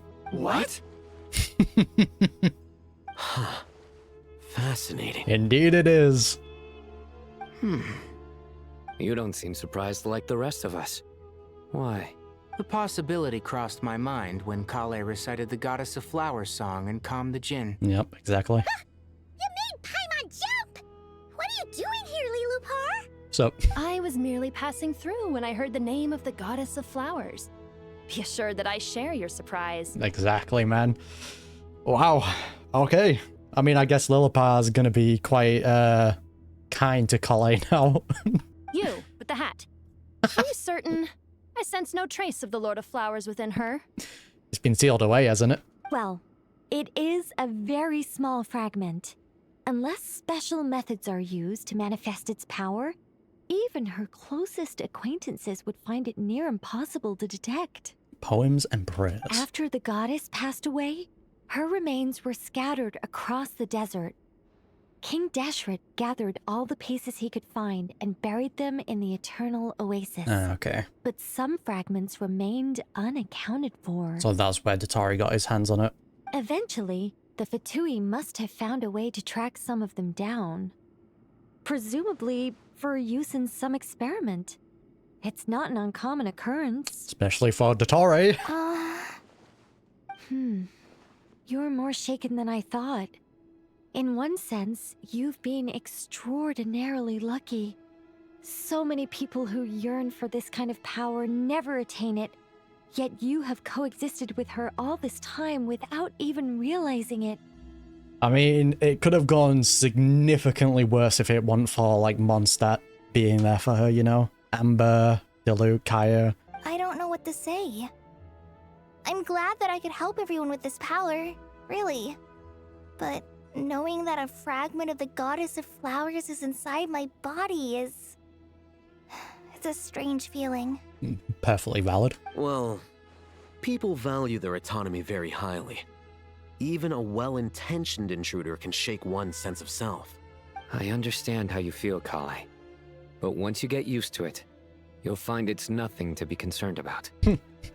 Fair enough, Sino's talking from experience. Huh. I guess you, of all people, have a good reason to speak on this. Two good reasons, in fact. Incidentally, 3 is the maximum number of Hermanubis's Ba fragments that I could bear. Let me guess. Because 2's company, but 3's a crowd? Thanks for helping to explain the joke, Tainari. He's fallen. Not my intention. Goddess preserve me. I should take my leave. This boy in his wolf's head hat speaks much too differently from the Hermanubis I remember. Alright, well... Collei, all I'm trying to say is, no matter how many Hermanubis fragments there are within me, you wouldn't think of me as Hermanubis. In the same way, you are simply you. That's actually really sweet advice, man. Yeah, I know what you mean. That's so cute. So about that dream I had, was it a warning from the goddess of flowers? Yes. Just like me, she was an angel created by the primordial humans, born with the instinct to guide living beings. Now that's fascinating. So even all the way back then to Irminsul burning, that was the goddess of flowers' warnings. Though her body and soul have perished, Still listening her though. essence retains its natural instincts. Even her smallest remaining fragments would do their utmost to send you that warning. Which is fascinating that we're seeing a lot of this subconscious behavior still coming through, right? The goddess of flowers, like her doing her natural instincts of warning, and even during that dream that Collei had, even though the characters were different in their roles, they still preserved a bit of their natural, like, behaviors, which is so cool. The mother of dreams? Lord of flowers and oases? She must have had a premonition. That is why she gave that dream to you. We won't let our efforts go to waste. Yeah, again, Collei clutched it. But I still don't understand. Why me? Yes. Why indeed? You weren't the only one injected with god remains, but only in you have her fragments persisted. I mean, it was a very close call, though, for why they persisted. I suspect it may be because of the firm will you showed in the face of suffering. She was likely assimilated by that will. Damn. Of course, this doesn't mean you have to shoulder any extra responsibility. As this young man said, you are who you are, and that will not change. Still very hype, though. All right. Any further questions from the family members of the patient? If not, we should head to the mausoleum of King Deshret. Let's move out. Time to put our plan into action. Yeah, we're on a tight schedule. We all hope it'll work. But will we really be able to open Aru? And even if all 7 pillars of King Deshret agree to let us proceed, the scale of the work to follow is daunting, to say the least. I mean, the only one who I can see kind of putting a stop to it would be Ibis, but then never being like, oh, I'll give you the answer to the 3rd question if you allow us. That will be enough. I am assuming that's how that's going to go. Haven't you handled other big projects before? I mean, the biggest project I've worked on to date is probably the Palace of Alcazarzaray, I guess? But this is orders of magnitude beyond that. It's a total nightmare. Look on the bright side. At least this time you're actually here when Sumeru needs you most. You won't have to come asking me for details after the fact. He's such a prick. Yeah, Kevin, at least you're not left in the dark this time around. Mock me all you want. But now that I'm here, things will be resolved far more quickly and smoothly than last time. Kave's self-doubt disappeared in an instant. Like magic. That's Al-Haytham, man. That's the Al-Haytham effect. Well, this confidence is most gladdening. Now, go and pack your things. We'll head to the mausoleum as soon as you're ready. Farazan, I see you. Oh, Miss Nicole. I heard you're a very talented sculptor. Is that true? Oh, I don't know. I wouldn't want to blow my own trumpet. She's such a dog, man. You know, I dabble. Honestly, even though Kasharawar is best known for its focus on mechanics, plenty of Kasharawar scholars are quite serious about sculpting as a hobby. So if they rate your work, that's enough for us. We just have to take a look. Who's we? Myself and a few other scholars. Kashif, Daneshvar, come take a look. This is a once-in-a-lifetime encounter, so make the most of it. Oh, well, if you insist, I suppose there's no harm in showing you. There you go, Nicole. Show off a little bit.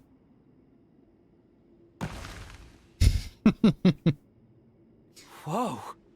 Where did that come from? Simulanka comes back once again. Look at the level of detail. It's so lifelike. You want to see it come to life? The squirrel descends from the heavens like a champion, and the earth trembles beneath its feet. What do you think? Striking, isn't it? Kaveh? Kaveh, come here for a sec. Oh, and Madame Faruzan, didn't you used to study in our darshan? Come take a look. Right, that's so cute. Nicole gets to show off. That's what she likes to do. Shows off her greatness of an angel. All right, but hang on a moment. I have to finish reviewing this proposal first. You called? What is it, youngster? This squirrel statue. Isn't it cute? Oh, a squirrel. I wouldn't say cute per se.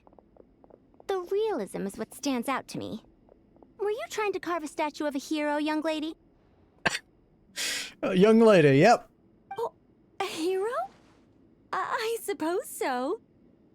Actually, I didn't really have a specific theme in mind. I just started working on it, and this is how it turned out. I mean, from what we gathered from her trailer, Nicole likes heroes and those types of stories. I'm surprised Hero was the one she took away from it, though, not Young Lady. I see. Well, do you tend to read novels about heroes in your spare time? As a matter of fact, I do quite enjoy those. Everyone loves a good tale of daring do, right? Then perhaps this statue represents the heroic tale you long to see deep down inside. Also on the subject of heroism, I feel that if the subject posed with a finger raised towards the heavens, it would lend a greater gravitas to the overall image. Yeah, damn, okay. I'm sure some would call it cliché or old-fashioned, but not me. I think it would be a perfect fit. It has a certain classical beauty about it. I mean, that's exactly what the captain did, right? Point his sword towards Renova. Kaveh! Sorry, Madame Faruzan, I'm a little busy right now. Don't wait up for me. What a pity. That young man has excellent aesthetic tastes. I was hoping to ask him for his opinion. What a genius idea! Why didn't I think of that? Classical beauty is a great direction to explore. That's it. Once I get back, I'm going to sculpt a heroic squirrel pointing its finger towards the sky. Very sweet. Precisely. A declaration of victory. You understand my vision. These two get along very well. Then place the two statues face to face. Yes! That's exactly what I was thinking. It'll be a masterpiece. Miss... I'm sorry. I didn't catch your name. Just call me Nicole. Madame Faruzan? Was it? Indeed. What? Oh, no. That wouldn't be right. Why ever not? Madam is a state of mind cultivated from within. Anyone may call me Madam if they so desire. My dear Miss Nicole, once we make it through these trying times, should we have the pleasure of meeting again, I shall look forward to seeing your new work. Yeah. It's the fact that she doesn't know that Nicole's an angel, so she's acting as like this, the older one here. In this day of age, it's rare to find people with an appreciation for classical aesthetics. Meeting you was truly a pleasant surprise. Honestly, I feel the same way. It's been a long time since I met anyone interested in this style of statue. Clearly, they don't call you Madam for nothing. At least Nicole's got a new buddy. That's very sweet. Also, I have to say, you're a very good judge of character. Because when I think about it, I really am someone who likes stories about heroes. That must be why I've quietly kept watch over generation after generation of them. Faruzan's gonna be like, wait, what? Sorry, keeping watch over heroes? What exactly do you do for a living? Oh, never mind that. Let's not tell Madame Faruzan about Miss Nicole's true identity for now. She would lose her shit. Good idea. Let's limit the conversation to aesthetics. That was a very enjoyable conversation. What's wrong? You look a little depressed. Collei got a fragment of the Goddess of Flowers, and all I got was one of the 7 pillars who served under King Deshret. I lost out, didn't I? Okay, sign up. That's what you're upset about? You're such a child. Surrounded by a bunch of dogs, man. Oh, so many books. More than I could ever read in my life. But I've learned a lot that the textbooks could never teach me. Makes sense. I never realized that people in the distant past thought about some of the same questions we ponder today. Some things don't change. Collei! Paimon! Thanks again for your notes. I'm done copying them, so here you go. Oh, huge. Already caught up on the Sumeru law? You're welcome. Just let Paimon know if you ever need help again. Collei's up to date. That's what you love to see. Alright, Kave's still lost in thought, it seems like. Ah, the desert crew. Good to finally meet you in the flesh. It's a little surreal seeing you here after exchanging letters for so long. Ah. In my head, the boss of the Curatorium of Secrets didn't look so young. Ah, so I'm guessing Jet was Nefer's desert informant. That's cool. Sounds like you have some history then? Any budding mercenary group needs a steady supply of intel. They, in turn, can prove an exceptional source of the same. The Curatorium of Secrets is happy to cooperate with friends from all over the world. If you're interested, you'd be very welcome to join our network too, Miss Dia. Still on the job. Can't say no to a solid partnership, especially out here in the desert. Having intel can mean the difference between life and death. Yeah, Nefer is a good ally to have. But cooperation's built on mutual trust, and there isn't much contact between the desert and Nodcry. So I'm guessing you reached out to Jet first, Miss Nefer? What's behind your interest in the desert? Nostalgia? Or is there someone you're looking to take care of? Let's put all our cards on the table first. Things will go more smoothly that way. Fair enough. I like your style, Flame Mane. Actually, I had this same discussion with Jet before we started working together. To be clear, I have no intention of using you for any ulterior motives. And I have no enemies in the desert as things stand now. Already wiped them out. Were that to change, I wouldn't drag outsiders into a conflict that doesn't concern them. There's no point in doing certain things if you don't do them yourself. Wouldn't you agree? Damn. Well said. Taking responsibility for one's own affairs is the way of the desert folk. Huh. It's like you're one of us. I wonder why. You sure that's a compliment? Absolutely. I'll take it. Perhaps we can discuss our cooperation in more detail now? Sure. I love working with no-nonsense people.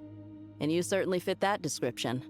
I look forward to a fruitful partnership. And so the network grows. As do I, my friends. Yeah, Nefer's network is terrifying.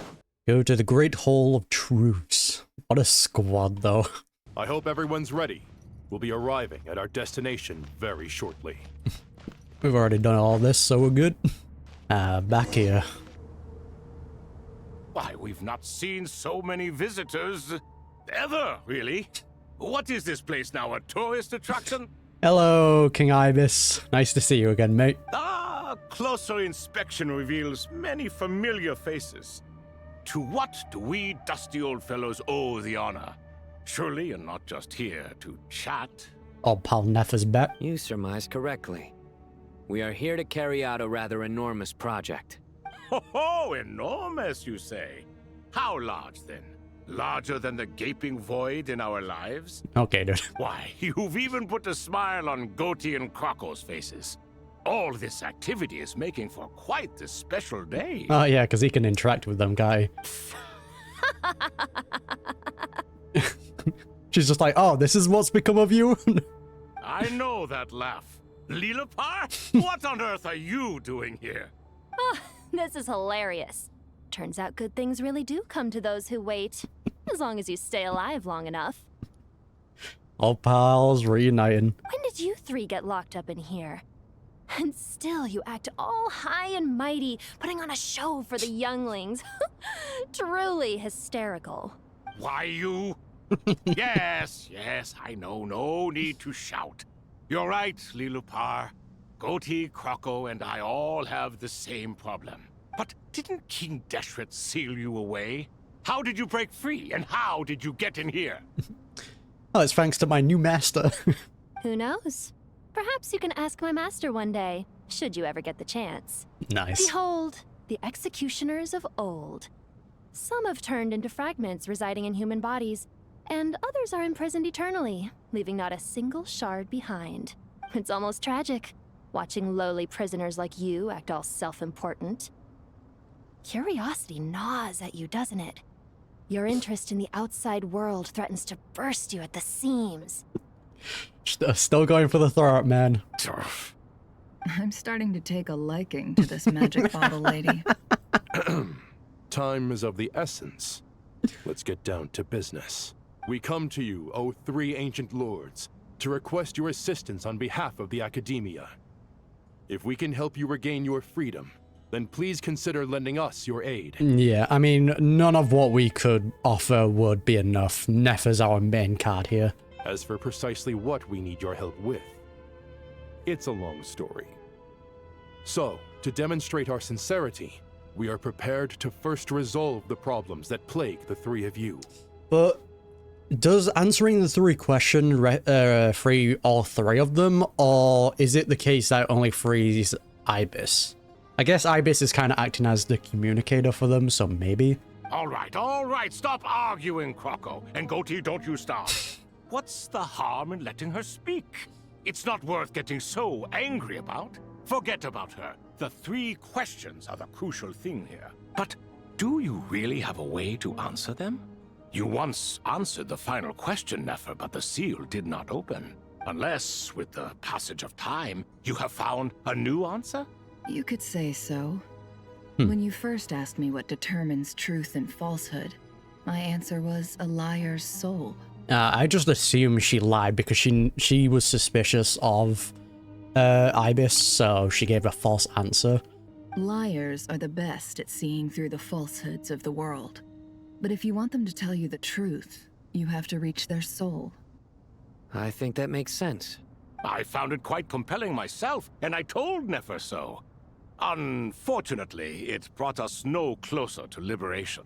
Well, that's simply because it was my answer, not the one King Deshret was looking for. Okay, makes sense. Can you guess which answer Al-Ahmar wanted then?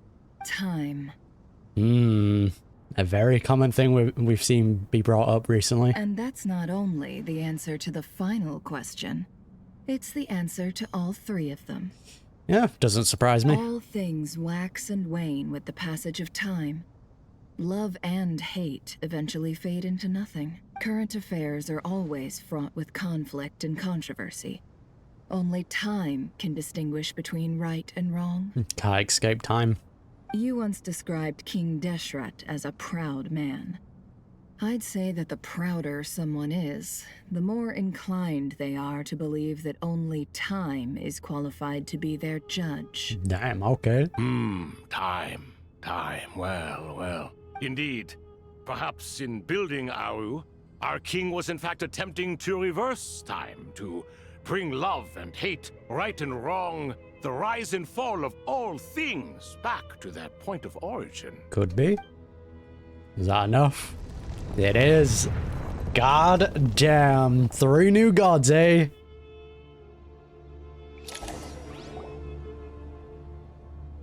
Oh.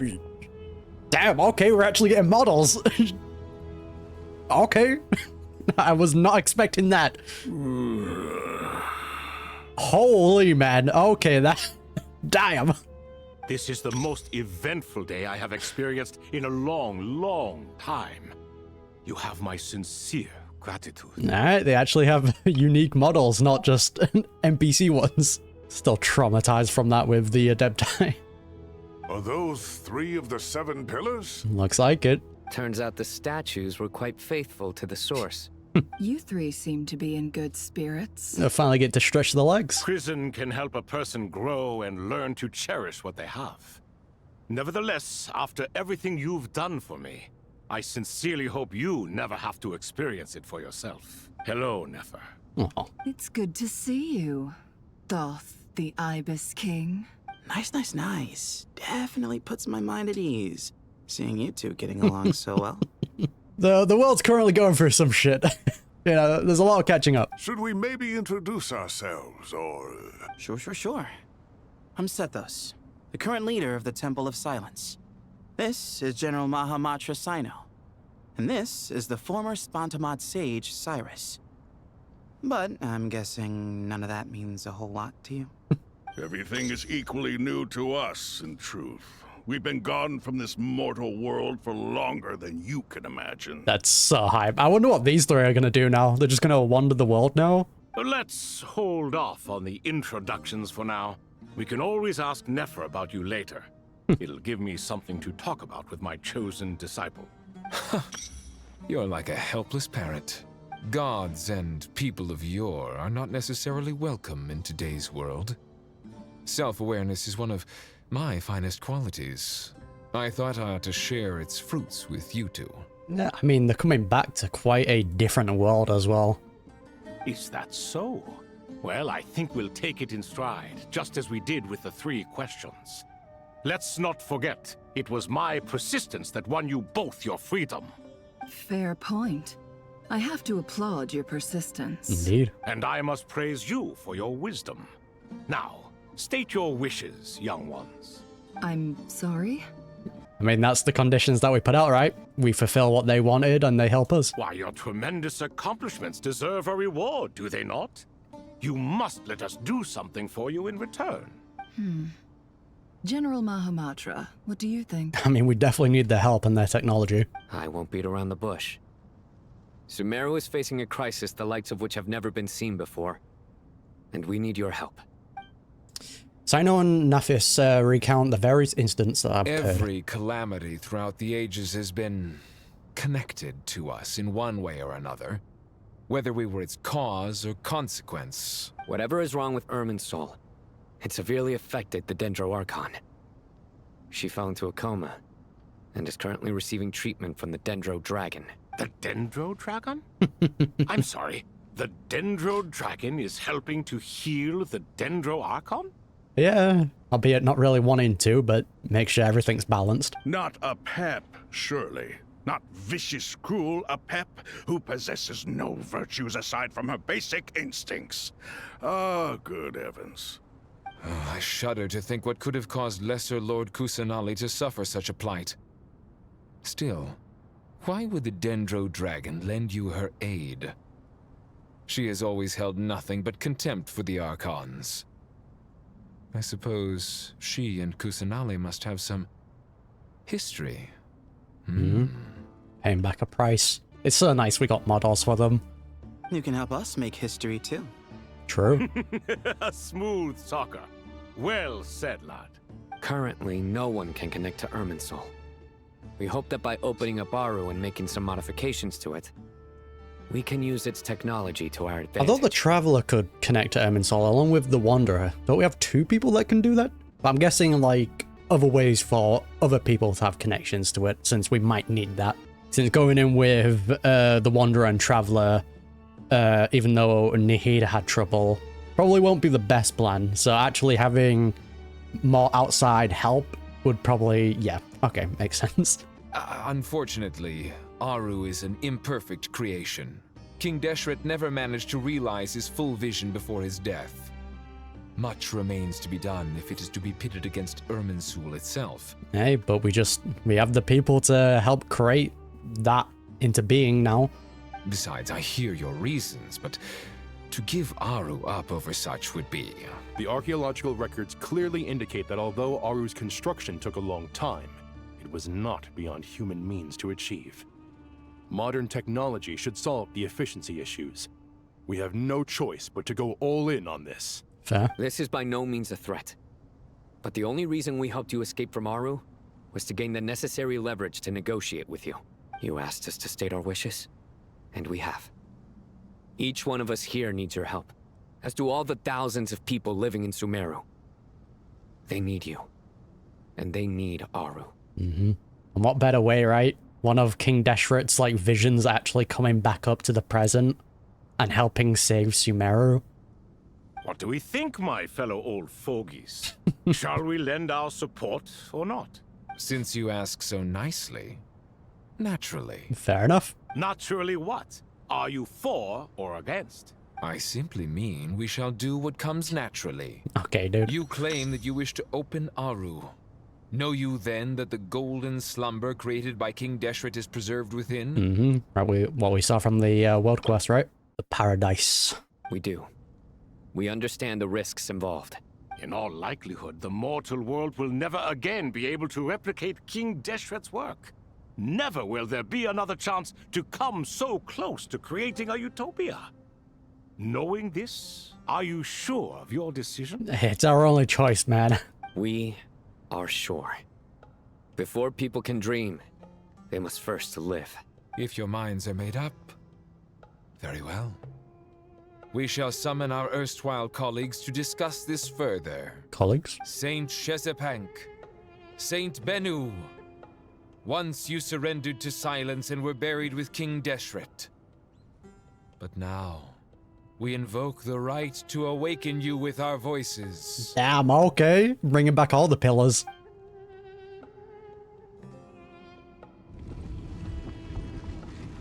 I can feel this strange sensation. The ground is trembling, as if answering the call of the Goat King. What's up, guys? Saint Bennu, responding to your call. 3 kings detected. Initiating autonomous will. Ah, so it's an AI system. Similar to what we saw in, like, Natlan, right? Saint Shezepank, responding to your call. 3 kings detected. Initiating autonomous will. Huge. Ah, Lord Herreshoff. What a long time it has been. I trust you are keeping well. Then your trust in my well-being has long outlived your physical body. You have always opened with that same phrase, in life, death, and now even beyond. AI. Al-Akhmar is long gone. What is the reason for this meeting? You're awake? Good. We are voting on whether to give the people of present-day Sumeru access to Aru and permit them to perform technological renovations. You have the right to support or oppose the motion. Definitely gonna have to give him a lot more context. Aru is the pride of Al-Akhmar. Opening Aru requires the unanimous consent of the 7 pillars. I hope you have a convincing reason to present to us. I mean, we've got a lot of the descendants of these, right? Rather that's through Tainari, the people of Temple of Silence. I'm sure if we, you know, one by one we can bring that up and have, like, convince each one. Sumeru is currently in the midst of a major calamity. Let us not forget that while Al-Akhmar was a stern ruler, he was also a teacher of wisdom. A god without his people shall cease to exist, and King Deshret's greatest wish was to provide protection for his people.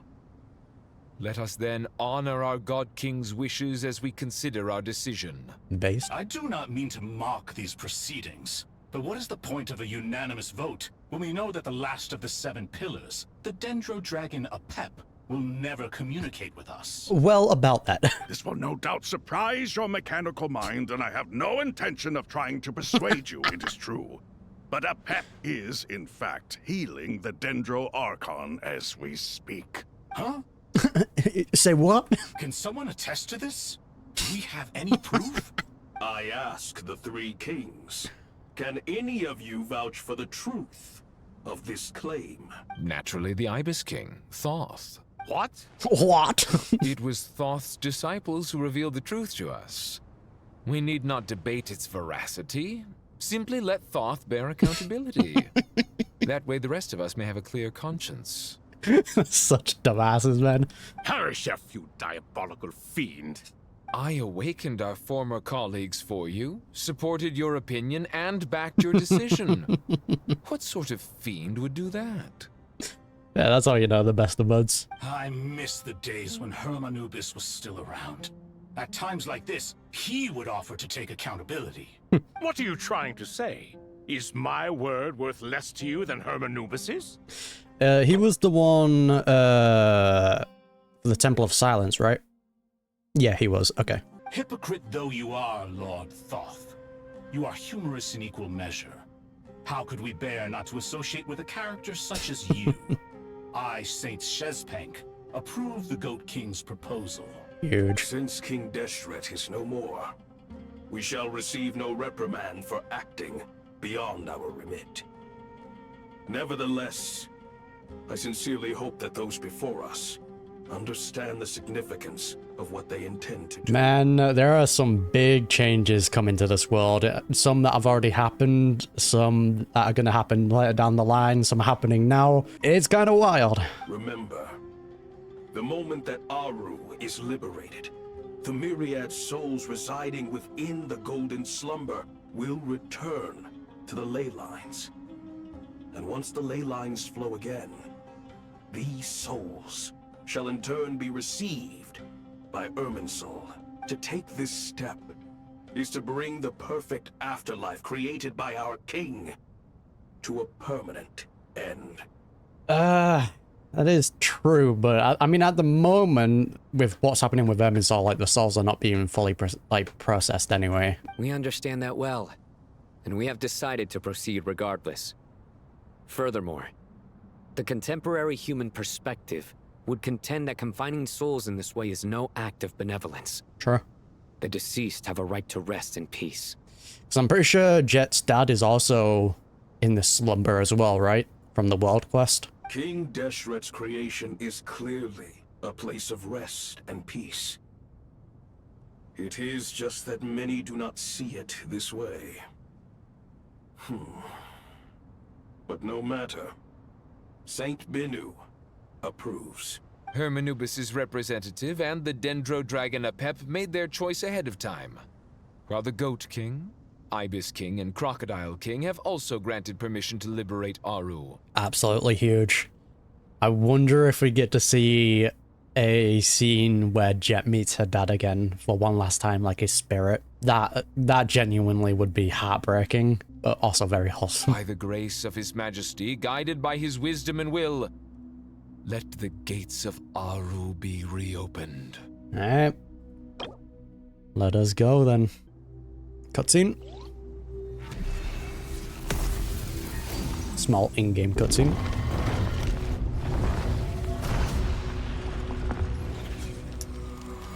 Huge, man. Oh, the souls, yeah, so we might actually see Jet's dad here. Hey, look at that! That, oh my god, man. What's this? Are we under attack? No. Wait, it's... These look like souls. Silhouettes approach us from within the light, then pass through our bodies like wind through a veil. Here you are. Through the sands of time. I see you. Oh. Damn, man. Father. Father, is it really you? It's Jet's father, Jibriel! That's right! He entered the Golden Slumber, didn't he? Damn. I smell blood and sand on you. You've grown. Strong as a wild beast, and without shedding a tear. She's done a lot. You have to leave, don't you? Please, just answer me this. What should I do for you? This meeting is a blessing from the gods. Yeah. My soul, once imprisoned along with that of Samael, is finally free. I am truly grateful for the chance to see you again.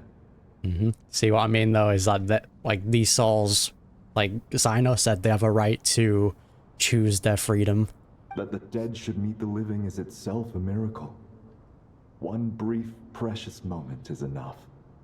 Enough to set my heart at ease. God damn, man. Do not weep for me, Jet. I know you will accomplish many great things in your life. You will go further and climb higher than I ever did.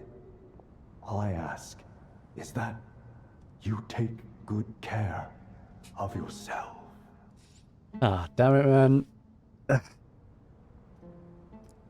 First tears have been shed. You have a great daughter.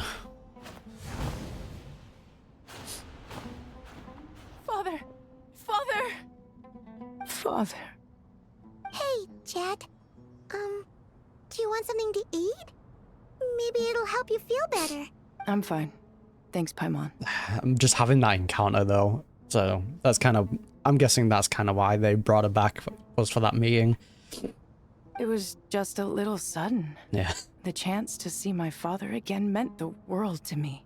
He was trapped in the golden slumber for our sake. And now, after all this time, he can finally rest in peace. I'm glad. It's a huge relief. You've grown strong, Jet. More than enough to fend for yourself. True. Yeah. I'll leave the past in my memory where it belongs. My family, the good times and the bad. Goodbye, Father. Oh. God damn. May you rest well.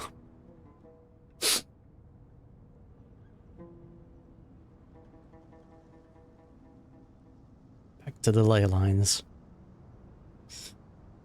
Ah, me, what a touching reunion that was. It seems we did a good deed today.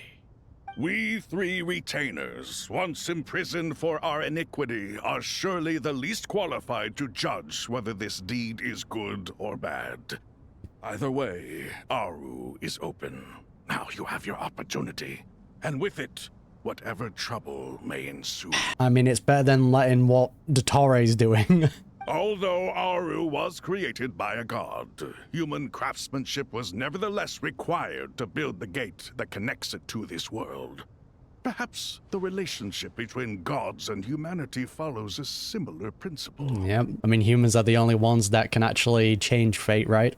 I'm pretty sure the goddess of flowers is the one that said that to District anyway, right? That the ones who can only truly kind of change fate is humanity. But even then, she still went along with helping District. As for your proposed renovations, we cannot determine which functions to keep or discard. Proceed as you see fit, but please entrust the task to your most accomplished scholars, or Bennu will be most displeased. Hey, we've got the absolute MVPs working on it. It matters not. The Ibis King shall be accountable if any problems arise. Ibis, you chose to take on disciples, and so it follows that you must accept the risks of associating with humans. If I'd known you'd be like this, I would have locked all of you away in Aru, never to leave again for all eternity. Just bros being bros. All of us? What does this have to do with me? Vilify me no further. Scholars, since you have liberated Aru, allow me to present you with a gift. Ooh. Using Aru's power, we shall install a defense mechanism at our king's mausoleum. You must be guarded even against Irminsul That itself. is huge. This shall afford you some convenience. Yeah, that is actually something we need. Unseen and unheard. From this moment forth, none may by sight or hearing perceive anything said or done within the mausoleum. None may by sight or hearing perceive anything said or done within this mausoleum. That is huge, man. So that's our one trump card then, is that nothing knows what's being done here. Amazing. And all this is achieved just with the power of Aru?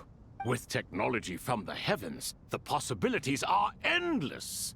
Just because King Deshret did not use it for this purpose does not mean that it cannot be done. So, marvel away. This is the reward you have earned.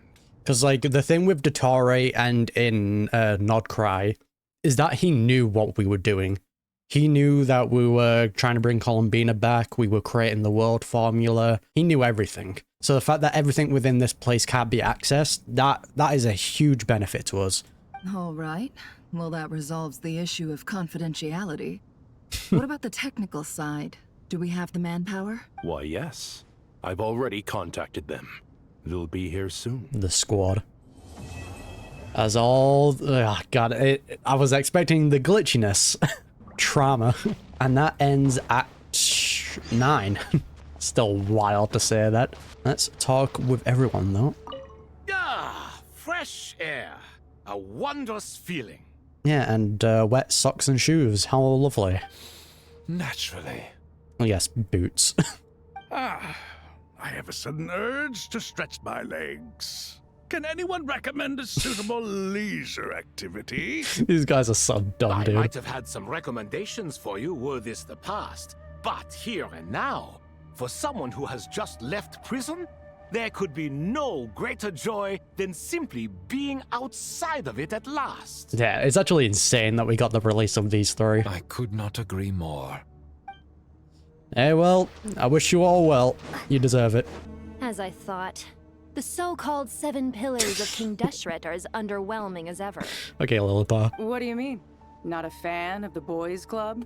As men, as individuals, and even as gods, they are entirely undeserving of my attention. Al-Ahmar once commanded me to select a king from among the people. So naturally my eyes will open only for one who is worthy. Ugh. Can we talk about something else? It all sounds pretty complicated.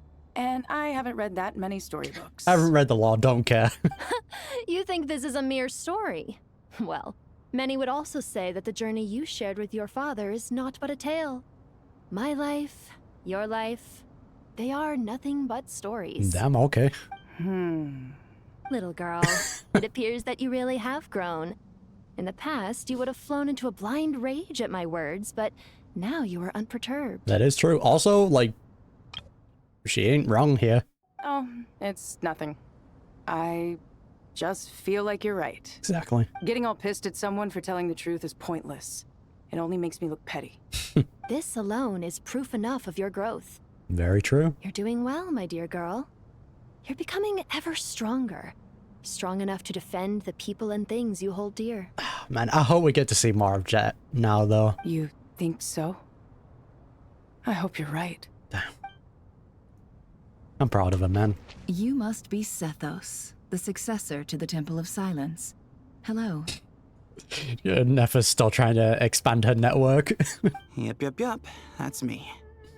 Nefer, right? That's what I heard the others calling you. Judging by your outfit, I'm guessing you come from the desert too? Also, I didn't pick up on this before, but does Sethos have like a unique speech pattern with repeating words? We saw it with like shuh. No, yep. That's right. Started off in the desert, went to the rainforest, then went from there to Nodcry, where I work as an intel broker. Huh. Well, this is interesting. You don't seem to talk about yourself all that much. Yet here you are, volunteering your life story to me. However abridged. I mean, you're in quite a favorable position for her, Sethos. Getting to have the intel from the Temple of Silence. Pretty big. Maybe I'm looking to make some new friends. I like making friends too. I'm easier to talk to than Sino and a little more streetwise than Tainari. Which is why you came over this way, giving me the chance to strike up a conversation with you. And the network grows even more. Was I that obvious? I think you did fine.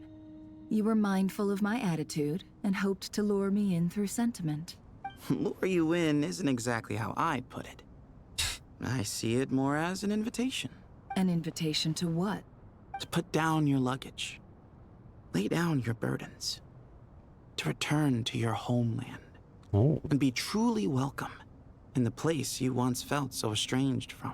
I don't know. I feel like she's kind of settled down in Nodcry. Like, she's made a lot of personal connections there. Again, like she said, she cares about Nodcry. She's willing to protect it. You're a more interesting heir to Bamun than I was expecting. Since you're familiar with my grandfather, I'll assume you're aware of our situation. I'd like to make friends with you. And I think you'd be a great asset to us. Not to mention the power you and I both hold. Originally belonged to the same organization. Aha. There we go. Now we're getting somewhere. Alright, well, I'll let you two figure that out. Do you hear that? Sounds like your teacher is scolding mine. Huh. Classic. Did you see her? She's a former Vahumana student who dropped out of the academia and went to Nodcry to work as an intel broker. There's more to her than meets the eye. Most definitely. How can you tell? Do the Matra have information on her? Some, but nothing telling. I'm basing it on the fact that she seems to be an expert liar. She can fool many with her words. Never a liar? No. She just likes dancing around the truth. A sixth sense for liars after investigating so many of them, I take it? Yep. What about you? What do you make of her? A little earlier, in the corner, I noticed she gave some supplies to Jet and had her deliver them to the main group. She does care, you know. She needs to develop those skills because of the things in the desert, so that's why she's so good at it, but she does care about people. She's meticulous and highly observant. Besides, what was it you said? Making it to the top is no easy feat in any profession. Anyone who's at the top of their game has to have some sort of edge over others. It's true, but she's not the only one at the top of her game. I also am, and so are you. I know how to play TCG. Sure, but what's to guarantee she won't overhear us talking about her? She probably already knows, man. Don't worry. I have my methods. Sethos is distracting her. Ah, I see. Cool. That'll do it. Now, what are you two bickering about? And they're not voiced. Interesting decision. And what's your prize student doing? What else would he be doing? Whatever yours is, eh? And Collei's with them, I suppose. These kids are rarely apart, are they? Our elders always said that your school days stay with you forever. This goes doubtly so for Sumeru, where school days can be long indeed, wouldn't you say? Well, does it look like I'm immune, saddled as I am with you and Zahahidi? Oh, what's that? Tired of us already? And speaking of Zahahidi, she mentioned out the blue how you doodled on your books while studying. That's hardly all I used to do whilst hitting the books. You said that you once circled the name of the murderer in a defense.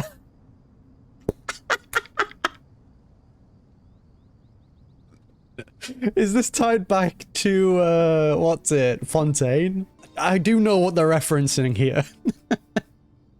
Because I'm pretty sure it spoiled, like, Paimon or it spoiled someone on it.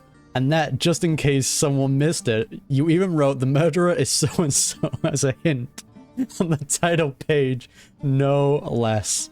Oh, that was such a good callback. Did I now?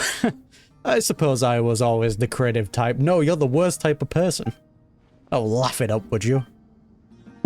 Young Cyrus really was a budding genius, wasn't he? One of wild ideas, more like. And you're still very much that kid, you know. A living example of how your school days stick with you. As they have with you, you straight-laced prig. You know what? Let's leave it at that. Might as well bear with one another rather than expect us to turn our lives around or something. Truth be told, you should probably keep an eye on Sino and his friends. We all need to tread more carefully than we're used to. Fair. I will. Take care of yourself as well, alright? Don't let the pressure get to you. Bros being bros. Right, and that wraps up Act 9. Obviously, this was a setup act, but we got some pretty big kind of lore reveals. Collei's god remains being the goddess of flowers was huge. Definitely wonder if we see that kind of be brought up again during Act 10, and that's being used against Dottore. Can see that being the case. We've got the weird dream that Collei had with everyone's roles kind of being switched up, but they still had kind of subconscious things that they did that were original to themselves, which is kind of what we saw inside of Collei with the goddess of flowers. Her like subconscious natural desires are still helping Collei, which is very cool. We got the information that the statues of the gods hang inverted from the heavens, but one alone is unique among them, which I'm guessing is referring to the upside down statue that we know of. And its location is blank. Remember, tell no one. So that's gonna be very important in Act 10, I assume. And I wonder if that little kind of petal that Nahida gave us will play some part in converting the power. So I don't know, man. We're gonna get some very big reveals in Act 10, and I won't be surprised if we see Nahida sacrifice herself, not in like her dying, but more so in creating like a new urban soul or new ley lines. Because if Dottore does succeed and he burns down the Ermin soul, we need a backup to that, so everyone just doesn't get erased, you know, or go blank. But yeah, super excited to see where it goes, man. But But yeah, with all that to the side, if you don't want to miss any future reactions to Genshin Impact content, be sure to hit that subscribe button. I would greatly appreciate it. And yeah, I'll see you then.